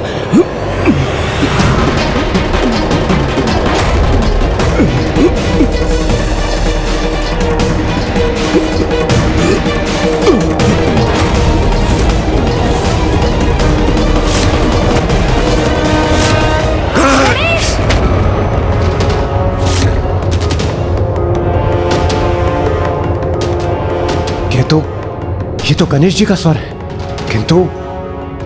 किंतु गणेश जी ने तो कुछ कहा ही नहीं। तो फिर ये स्वर किसका है?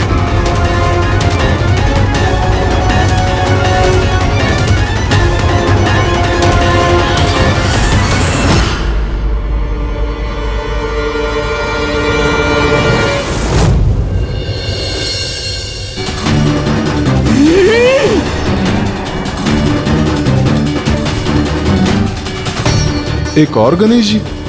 यहाँ दो गणेश जी कैसे उपस्थित हैं? ये कैसे संभव है?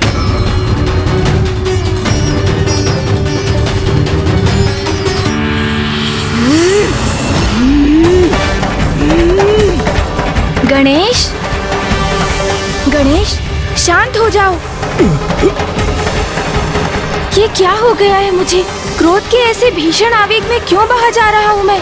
नहीं, मुझे शीघ्र कुछ कर इस क्रोध के उन्माद, अन्यथा जिस किसी शक्ति के भी प्रभाव में हूँ मैं, उससे स्वयं को मुक्त होना होगा।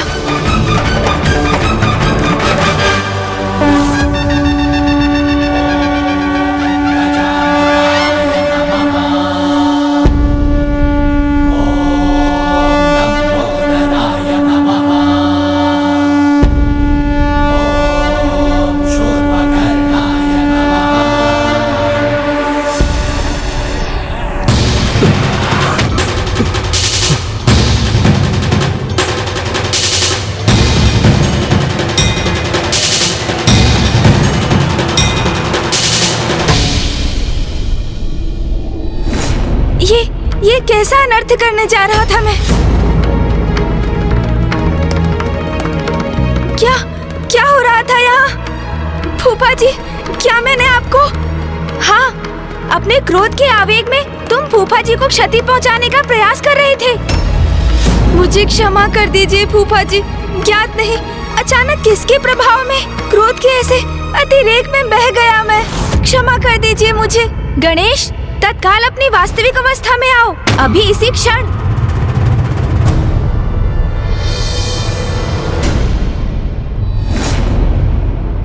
गणेश जी, आप दो रूप में प्रकट हो गए, और क्यों? सूर्यदेव, मेरे भक्तों ने मेरी पूजा का संकल्प किया था, किंतु असुर दुर्बुद्धि उनके संकल्प में विघ्न उत्पन्न कर रहा था, तो मैं वहीं अपने भक्तों के साथ रुक गया, जिससे वो निर्विघ्न अपनी पूजा संपन्न कर सके। किंतु मेरा विकराल योद्धा स्वरूप इस संकट को मिटाने के लिए, दुर्बुद्धि का अंत करने के लिए यहाँ प्रस्तुत हुआ। गणेश जी, आपकी लीला तो अद्भुत है। आपने एक भक्त की भक्ति का मान भी रख लिया और दुर्बुद्धि रूपी संकट का भी अंत कर दिया। धन्य है आप।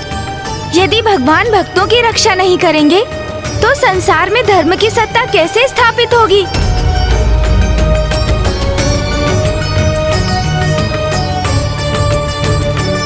गणेश जी, अब जब दुर्बुद्धि का अंत हो ही चुका है तो आप दोनों पुनः एक ही कर क्यों नहीं हो जाते? वायुदेव, ऐसा संभव नहीं, क्योंकि एक समस्या है।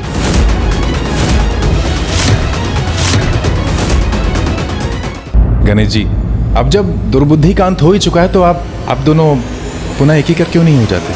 क्योंकि वायुदेव, जब तक मैं अपने क्रोध का कारण समझ नहीं लेता, तब तक मैं अपने क्रोध स्वरूप को स्वयं से विलग रखना चाहता हूँ, ताकि किसी के भी प्रभाव से मेरा क्रोध अनियंत्रित हो जाए तो मैं अपने मूल रूप से स्वयं को शांत रखकर अपने क्रोध पर नियंत्रण पाने में सक्षम रहूं।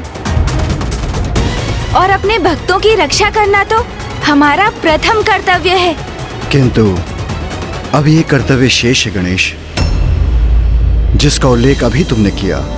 तुम्हारे भीतर अचानक उत्पन्न होने वाले क्रोध का स्रोत शीघ्र ज्ञात करना भी अति आवश्यक है। पिताश्री, आप इसकी चिंता मत कीजिए, ये तो मैं स्वयं करने जा रहा था। उचित है पुत्र, आत्मचिंतन से ही अपने कार्यों का उचित मूल्यांकन करने में सक्षम होते हैं।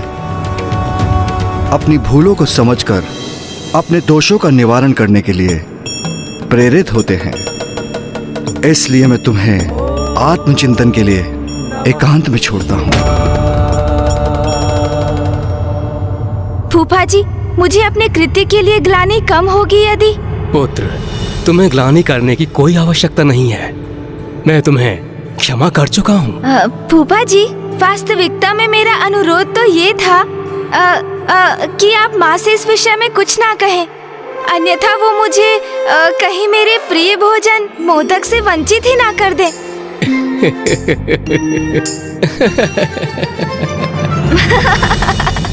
महादेव, ब्रह्मदेव, अब हमें भी चलना चाहिए। प्रणाम प्रभु। प्रणाम प्रभु। गणेश जी, अब हमें भी प्रस्थान करने की अनुमति दीजिए। प्रणाम प्रणाम। गणेश, ये क्या कर रहे थे तुम? क्या हो गया है तुम्हें? फूफा जी के साथ ऐसा व्यवहार क्यों किया तुमने? फूफा जी के साथ ऐसा व्यवहार क्यों किया तुमने? ये तो मैं स्वयं भी समझने में असमर्थ हूँ कि मुझ पर अचानक किसका प्रभाव छा गया था। क्रोध से कुछ भी प्राप्त नहीं होता गणेश, उसे सदा नियंत्रण में रखना चाहिए। तुम मुझे समझा रहे हो? तुम स्मरण नहीं, जब चंद्रदेव के साथ वो घटना घटित हुई थी तब कितने आवेशित हुए थे तुम? तब मैं भी तुम्हें इसी प्रकार उलाहना दे सकता था ना? मैंने अपनी इच्छा से कुछ भी नहीं किया। मेरे इस कथन पर विश्वास क्यों नहीं करते हो तुम? मुझे ज्ञात नहीं अचानक क्या हुआ था मुझे, अन्यथा क्या मैं कल्पना में भी फूफा जी को क्षति पहुंचा सकता हूँ? बोलो। हाँ, ये तो तुम सर्वथा उचित कह रहे हो। ये अपार क्रोध का चक्र तो कुछ समय से निरंतर चल रहा है, किंतु अब हमें इसके मूल में भी जाना होगा। हाँ, क्योंकि ये घटनाक्रम कहाँ जाकर थमेगा किसे ज्ञात है।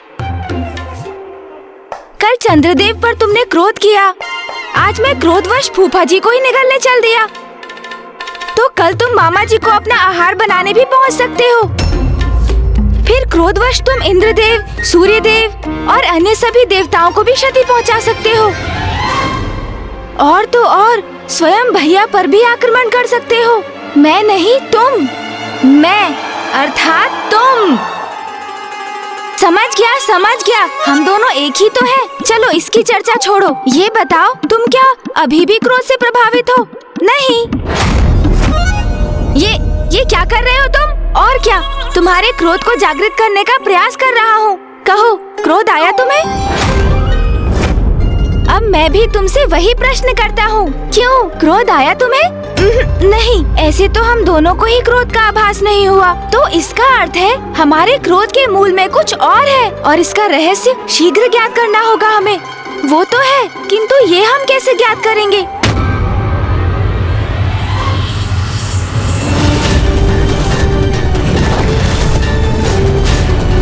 वास्तविकता में उनके दो ही पुत्र हैं, कुमार कार्तिकेय जी और प्रथम पूज्य गणेश जी, जिनके जन्म दिवस का उत्सव यहाँ आज कैलाश में मनाया जा रहा है।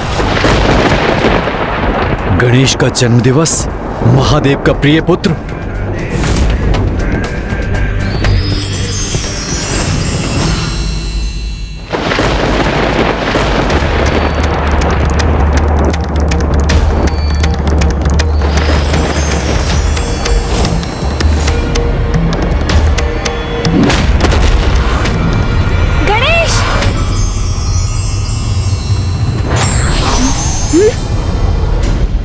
मुझे पूछ रहे थे ना, क्रोध का आभास हुआ क्या? तो हाँ, अब हुआ मुझे अत्यंत क्रोध का आभास, अत्यंत क्रोध का। गणेश को पुनः क्या हो गया है? ये ऐसा व्यवहार क्यों कर रहा है? ओह, तो क्रोध का स्रोत ये लाल धूम्र है।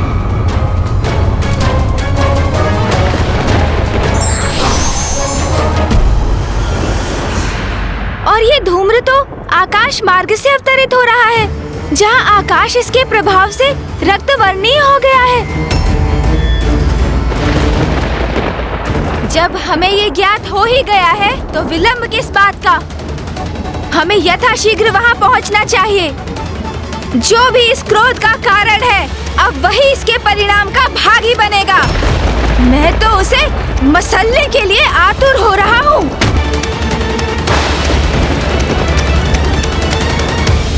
किंतु वो स्थान तो बहुत दूर प्रतीत हो रहा है। समय से मैंने एक टोकरी मोदक तक नहीं चखे। ऐसे में वहाँ जाऊंगा कैसे? मूषक जी को बुलाता हूँ। मूषक जी, मूषक जी, ये जिसका भी दुष्कृत्य है, उसे अब उचित दंड दूंगा मैं। प्रभु, मैं आ गया प्रभु। प्रभु, अंततः बुला ही लिया आपने मुझे। मैंने नहीं बुलाया, किसी को नहीं बुलाया मैंने। नहीं बुलाया? अर्थात प्रभु, अभी तो आपका स्वर सुना मैंने। कैलाश में इतना सुंदर दिवस था आज। मैं भोजन से तृप्त होकर उपवन में विश्राम कर रहा था प्रभु। आकाश में मेघों की सुंदर आकृतियां देखकर प्रकृति का आनंद लेते हुए मैं बस निद्रा में खोने ही वाला था, और तभी आपके स्वर मेरे कानों में गूंजा। मूषक जी, मूषक जी। मैंने कहा ना, मैंने किसी को नहीं बुलाया। प्रभु, आप बुरा मत मानिएगा, किंतु इन दिनों आपको क्रोध बहुत आ रहा है प्रभु। मूषक जी।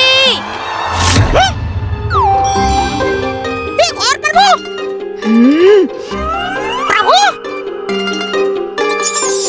मूषक जी, आप यहाँ क्या कर रहे हैं? कितने समय से पुकार रहा हूँ मैं आपको। आप मेरे मार्ग से हटने का कष्ट करेंगे?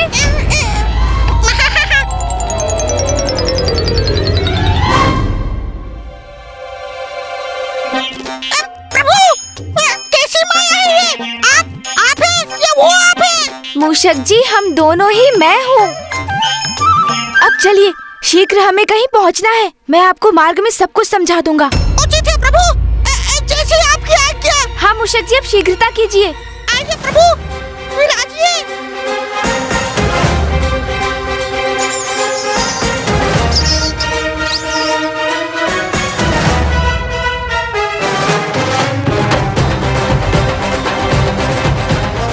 अब मैं ऊपर जाकर देखता हूँ।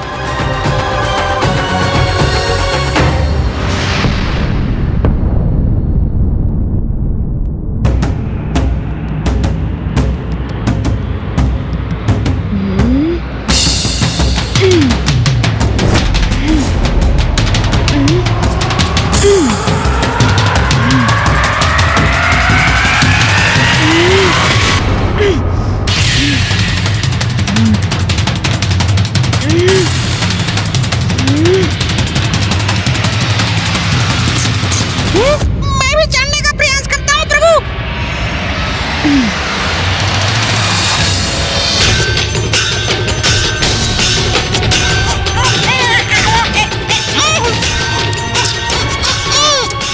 चढ़िए मूषक जी, प्रयास कीजिए। क्या हमारा वहाँ जाना आवश्यक है प्रभु? ये चढ़ाई चढ़ना मेरे लिए संभव नहीं। और थोड़ा बल लगाइए मूषक जी, साहस रखिए, तभी चढ़ना संभव हो पाएगा। चलिए मूषक जी, आगे बढ़िए। मूषक जी थोड़ा और। मूषक जी शीघ्रता कीजिए और प्रयास कीजिए। मैं अपने अन्य स्वरूप में शिखर तक पहुंच चुका हूँ। मेरे अन्य स्वरूप पर दृष्टि बनी रहे, ये अनिवार्य है। हाँ प्रभु। शीघ्रता कीजिए मूषक जी, शीघ्रता कीजिए। प्रभु आगे बढ़िए।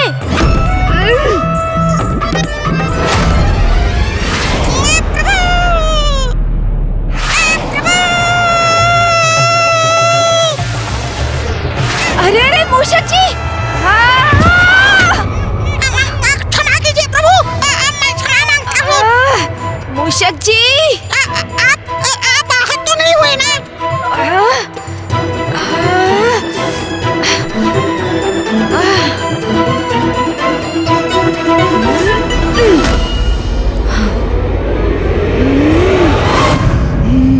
मूषक जी को उलाहना मत दो, इसमें उनका कोई दोष नहीं है। मुझे ज्ञात है कि तुम क्रोध से आवेशित हो रहे हो, किंतु मेरा सुझाव है, गहरी सांस भरकर तुम अपने क्रोध पर नियंत्रण करो।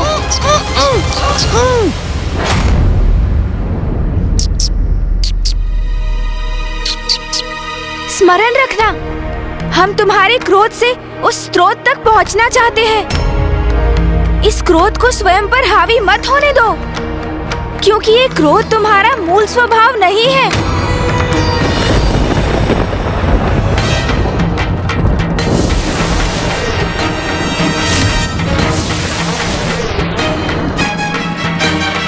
वो देखो वहाँ।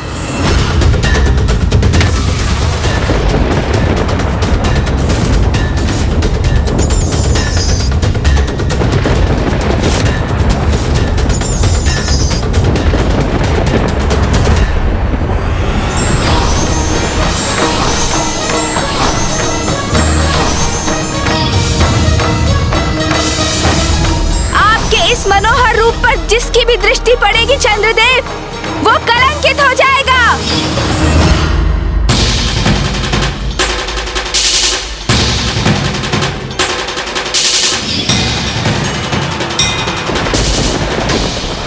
वही लाल ऊर्जा, अपने जन्म दिवस से ही मैं बार बार उत्तेजित हो उठता हूँ।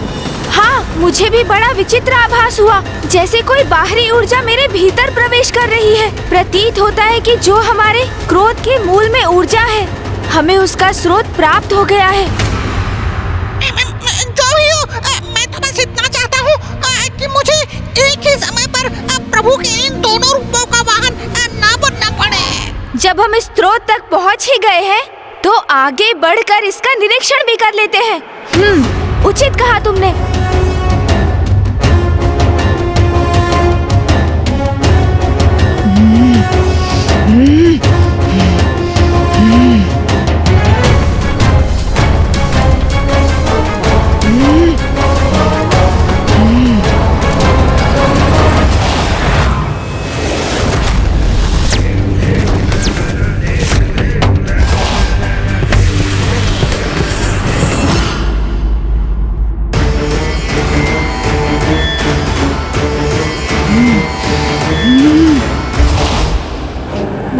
अपने क्रोध को नियंत्रण में रखना ही होगा।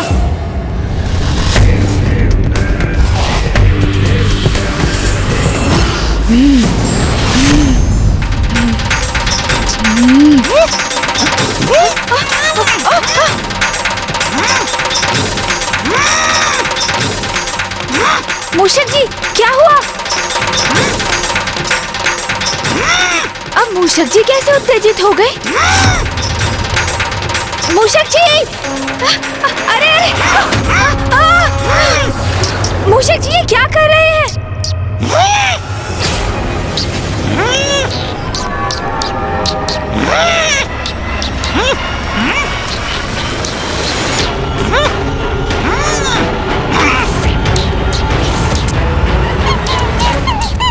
मूषक जी, प्रतीत होता है आप भी किसी के प्रभाव में आकर अपना मूल स्वभाव खो बैठे हैं। इस खरे को क्षति मत पहुंचाइए मूषक जी, जाने दीजिए इसे। मूषक जी, यदि आपने इस निरीह प्राणी को तनिक भी क्षति पहुंचाई तो आप अपने संपूर्ण जीवन में स्वयं को क्षमा नहीं कर पाएंगे। इसलिए अपने नेत्र बंद कीजिए, गहरी श्वास लेकर अपने क्रोध को शांत कीजिए और जाने दीजिए इस वंचर खरे को।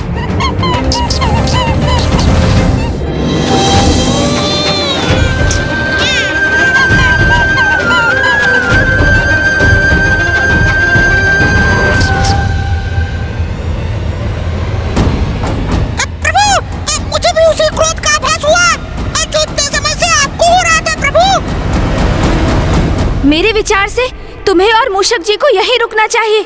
ये ऊर्जा विध्वंसकारी है, इसका प्रभाव तो अब मूषक जी भी झेल चुके हैं। यदि तुम सब और आगे बढ़े तो कदाचित इस ऊर्जा के प्रभाव से प्रभावित होकर कुछ अनिष्ट भी कर सकते हो।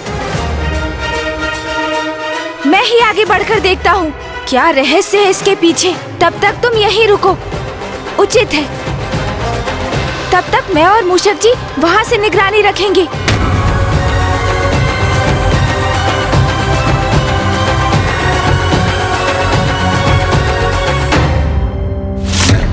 ओम नमः शिवाय।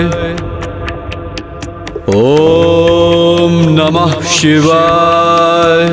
ओम नमः शिवाय। ओम नमः शिवाय। ओम नमः शिवाय। ओम नमः शिवाय। ओम नमः शिवाय। ओम नमः शिवाय।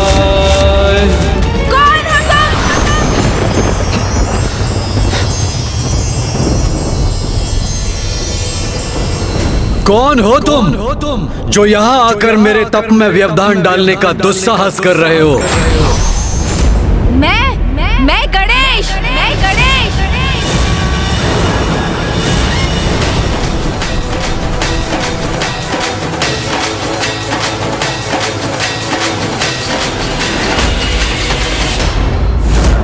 वास्तविकता में उनके दो ही पुत्र हैं, कुमार कार्तिकेय जी और प्रथम पूज्य गणेश जी।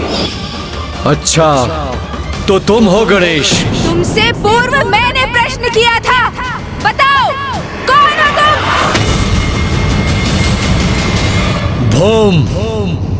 भोम हूं मैं।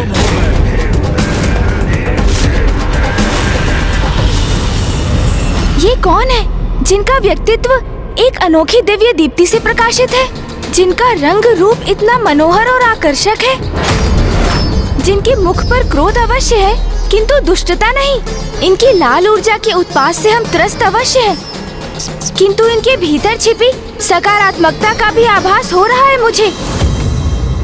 इसलिए ये कोई असुर तो कदापि नहीं। तो फिर ये ऐसी विनाशकारी ऊर्जा का सृजन क्यों कर रहे हैं?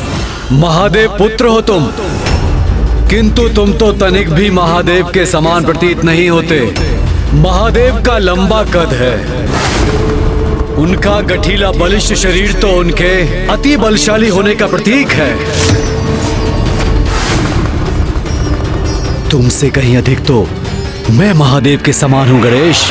मेरी छोड़ो, मैं जैसा हूँ उचित हूँ, किंतु तुम तो महादेव की तपस्या करते हो, उनका नाम जपते हो और फिर ऐसी उग्र और विनाशकारी ऊर्जा का निर्माण करते हो। और तुमने अपने इस उग्र ऊर्जा का लक्ष्य मुझे किस प्रयोजन से बनाया है? तो तुम्हें मेरी इस उग्र ऊर्जा का प्रभाव हो रहा है, किंतु ये कैसे संभव है? मैं तो एक तुच्छ और साधारण तपस्वी हूँ जो महादेव का ध्यान अपनी ओर आकृष्ट करने हेतु उनकी तपस्या में लीन है। तुम तो प्रथम पूज्य गणेश हो, महादेव के प्रिय पुत्र हो, और तुम मेरी ऊर्जा से प्रभावित हो रहे हो। मुझे ऐसा क्यों आभास हो रहा है जैसे इनका कोई व्यक्तिगत द्वेष है मुझसे? देखा महादेव, मैं तो आपके प्रिय पुत्र से कहीं अधिक प्रभावी हूँ। अपनी ऊर्जा के प्रभाव में बांध लिया मैंने उसे। स्वयं को महादेव का भक्त कहते हो और इतना भी नहीं समझते कि तुम्हारी ऊर्जा कितनी हानिकारक है। देखो, इस स्थान को देखो, अपने तप स्थल को देखो।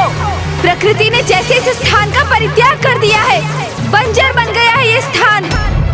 अपने तन से उत्सर्जित होने वाली इस ऊर्जा को यही रोक लो। ये कैलाश नहीं, मेरा स्थान है। यहाँ आकर मुझे आदेश देने वाले तुम कौन होते हो? कैलाश वासी होंगे तुम्हारे स्नेही, तुम्हारे भक्त, वो सभी देवता जो तुम्हारे जन्मोत्सव का आनंद मनाते हैं, नृत्य गान करते हैं। किंतु यहाँ देखो, सर्वथा अकेले हो तुम, कोई नहीं है तुम्हारा यहाँ। इन्हें मेरे जन्मोत्सव की सूचना कैसे है? तो क्या ये स्वयं भी वहाँ गए थे? नहीं प्रभु, मैंने तो स्वयं सभी अतिथियों का स्वागत किया था। ये वहाँ होता तो मुझे अवश्य स्मरण होता प्रभु। वहाँ कैलाश पर होगे तुम जगत पिता महादेव और माता पार्वती के प्रिय पुत्र, और हाँ, अपने भ्राता देव सेनापति का भी साथ प्राप्त होगा तुम्हें। किंतु यहाँ तुम मात्र और मात्र गणेश हो। किया होगा तुमने बड़े बड़े असुरों का संहार, और हाँ, अपनी चतुराई से सर्वाधिक बुद्धिमान असुरों को भी अपनी बुद्धि से पराजित किया होगा तुमने।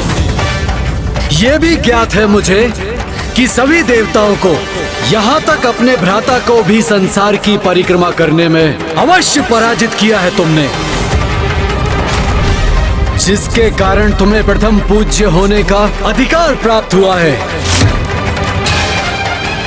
किंतु यहाँ तुम्हें कोई पूजने वाला नहीं है। प्रभु, ये तो आपका अपमान किए जा रहे हैं। और होगे तुम नारायण और ब्रह्मदेव के चहेते। की होगी तुमने कठोर तपस्या ज्ञान प्राप्ति के लिए, और माता से पाए होंगे सभी प्रकार के शक्तिशाली अस्त्र शस्त्र। किंतु स्मरण रखना, जो मेरे शरीर से ऊर्जा प्रवाहित हो रही है वो तुम्हें भी नष्ट करने में सक्षम है। गणेश, अपने क्रोध पर नियंत्रण रखो, शांत हो जाओ। जैसे किसी बवंडर में तीव्र वायु का प्रवाह होता है, उसी प्रकार तुम्हारे भीतर प्रबल क्रोध प्रवाहित हो रहा है। ये तो ज्ञात हो गया था मुझे, किंतु अब मुझे तुम्हारे भीतर अंतहीन ईर्ष्या का भी आभास हो रहा है। ईर्ष्या? क्या प्रभु? प्रभु, क्या है ये ईर्ष्या? मूषक जी, ईर्ष्या तो वो भावना है जो किसी वास्तविक अथवा काल्पनिक अभाव के बोध से उत्पन्न होती है, और जिसका आभास तभी होता है जब हम किसी से अपनी तुलना करते हैं, और हमें इस बात का क्षोभ होता है कि जो अन्य किसी को प्राप्त है और जिससे हम भी योग्य हैं, हम उससे वंचित हैं। किंतु ऐसा क्या है जो मेरे पास है और इनके पास नहीं? प्रभु, मुझे ज्ञात है आपकी सूंड। क्या मूषक जी? प्रभु, ईर्ष्या का तो कोई भी कारण हो सकता है ना। अब देखिए, आपके पास सूंड है, उसके पास नहीं। और ये भी संभव है कि आपके बड़े बड़े लटके कान, उन्हें देखकर इसके भीतर ये भावना उमड़ती हो। ओहो, आप समझा प्रभु।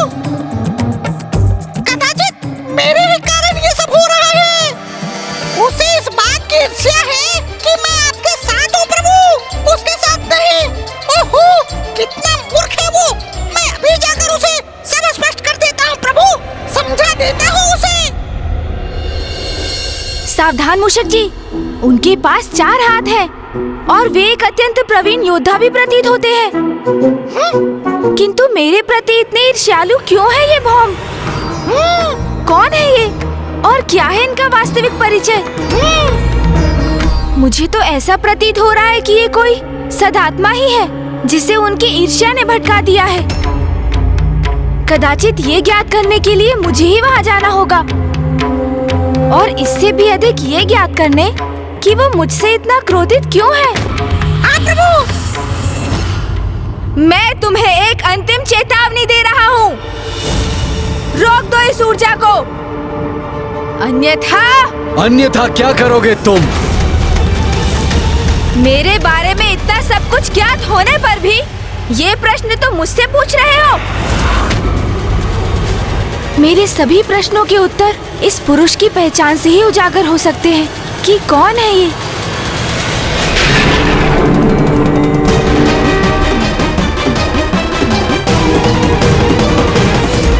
मैं भूदेवी हूँ। मेरी अपनी कोई संतान नहीं।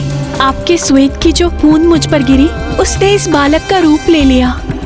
महादेव, आप उसे मेरे पुत्र के रूप में भेंट दे दीजिए। आज से तुम्हारा पुत्र कहलाएगा और तुम्हारे नाम से जुड़कर इसका नाम होगा भौम। भौम। ये तो इसका मतलब है ये मेरे भ्राता है। प्रभु, कदाचित आप कोई और अपनी दृष्टि डालनी चाहिए। उस ओर देखिए प्रभु।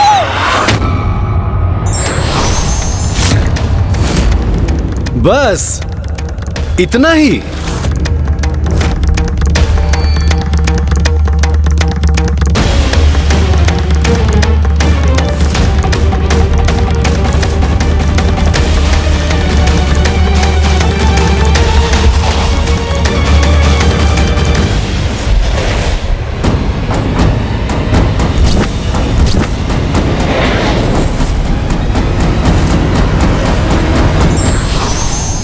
प्रणाम माता भूदेवी। आपने अपनी अंतर्दृष्टि से जो देखा वो सत्य है गणेश जी। भौम महादेव का पुत्र है। अब आपको ही कुछ करना होगा, अन्यथा महादेव के 2 पुत्रों में महायुद्ध छिड़ जाएगा, घोर अनर्थ हो जाएगा। मैं तुम्हें पर्याप्त चेतावनी दे चुका हूँ भौम, किंतु अब मैं सृष्टि को तुम्हारी उग्र ऊर्जा के प्रकोप से रक्षित करूंगा। तुम्हारा ये अहंकार, ये विश्वास कि तुम मुझे पराजित कर सकते हो, हास्यास्पद है। तुम रोकोगे मुझे? तुम्हें कदाचित तनिक भी भान नहीं कि मैं कौन हूं। अब मैं अपने वार से तुम्हें उचित परिचय दूंगा। संभाल सको तो संभालो मेरा वार।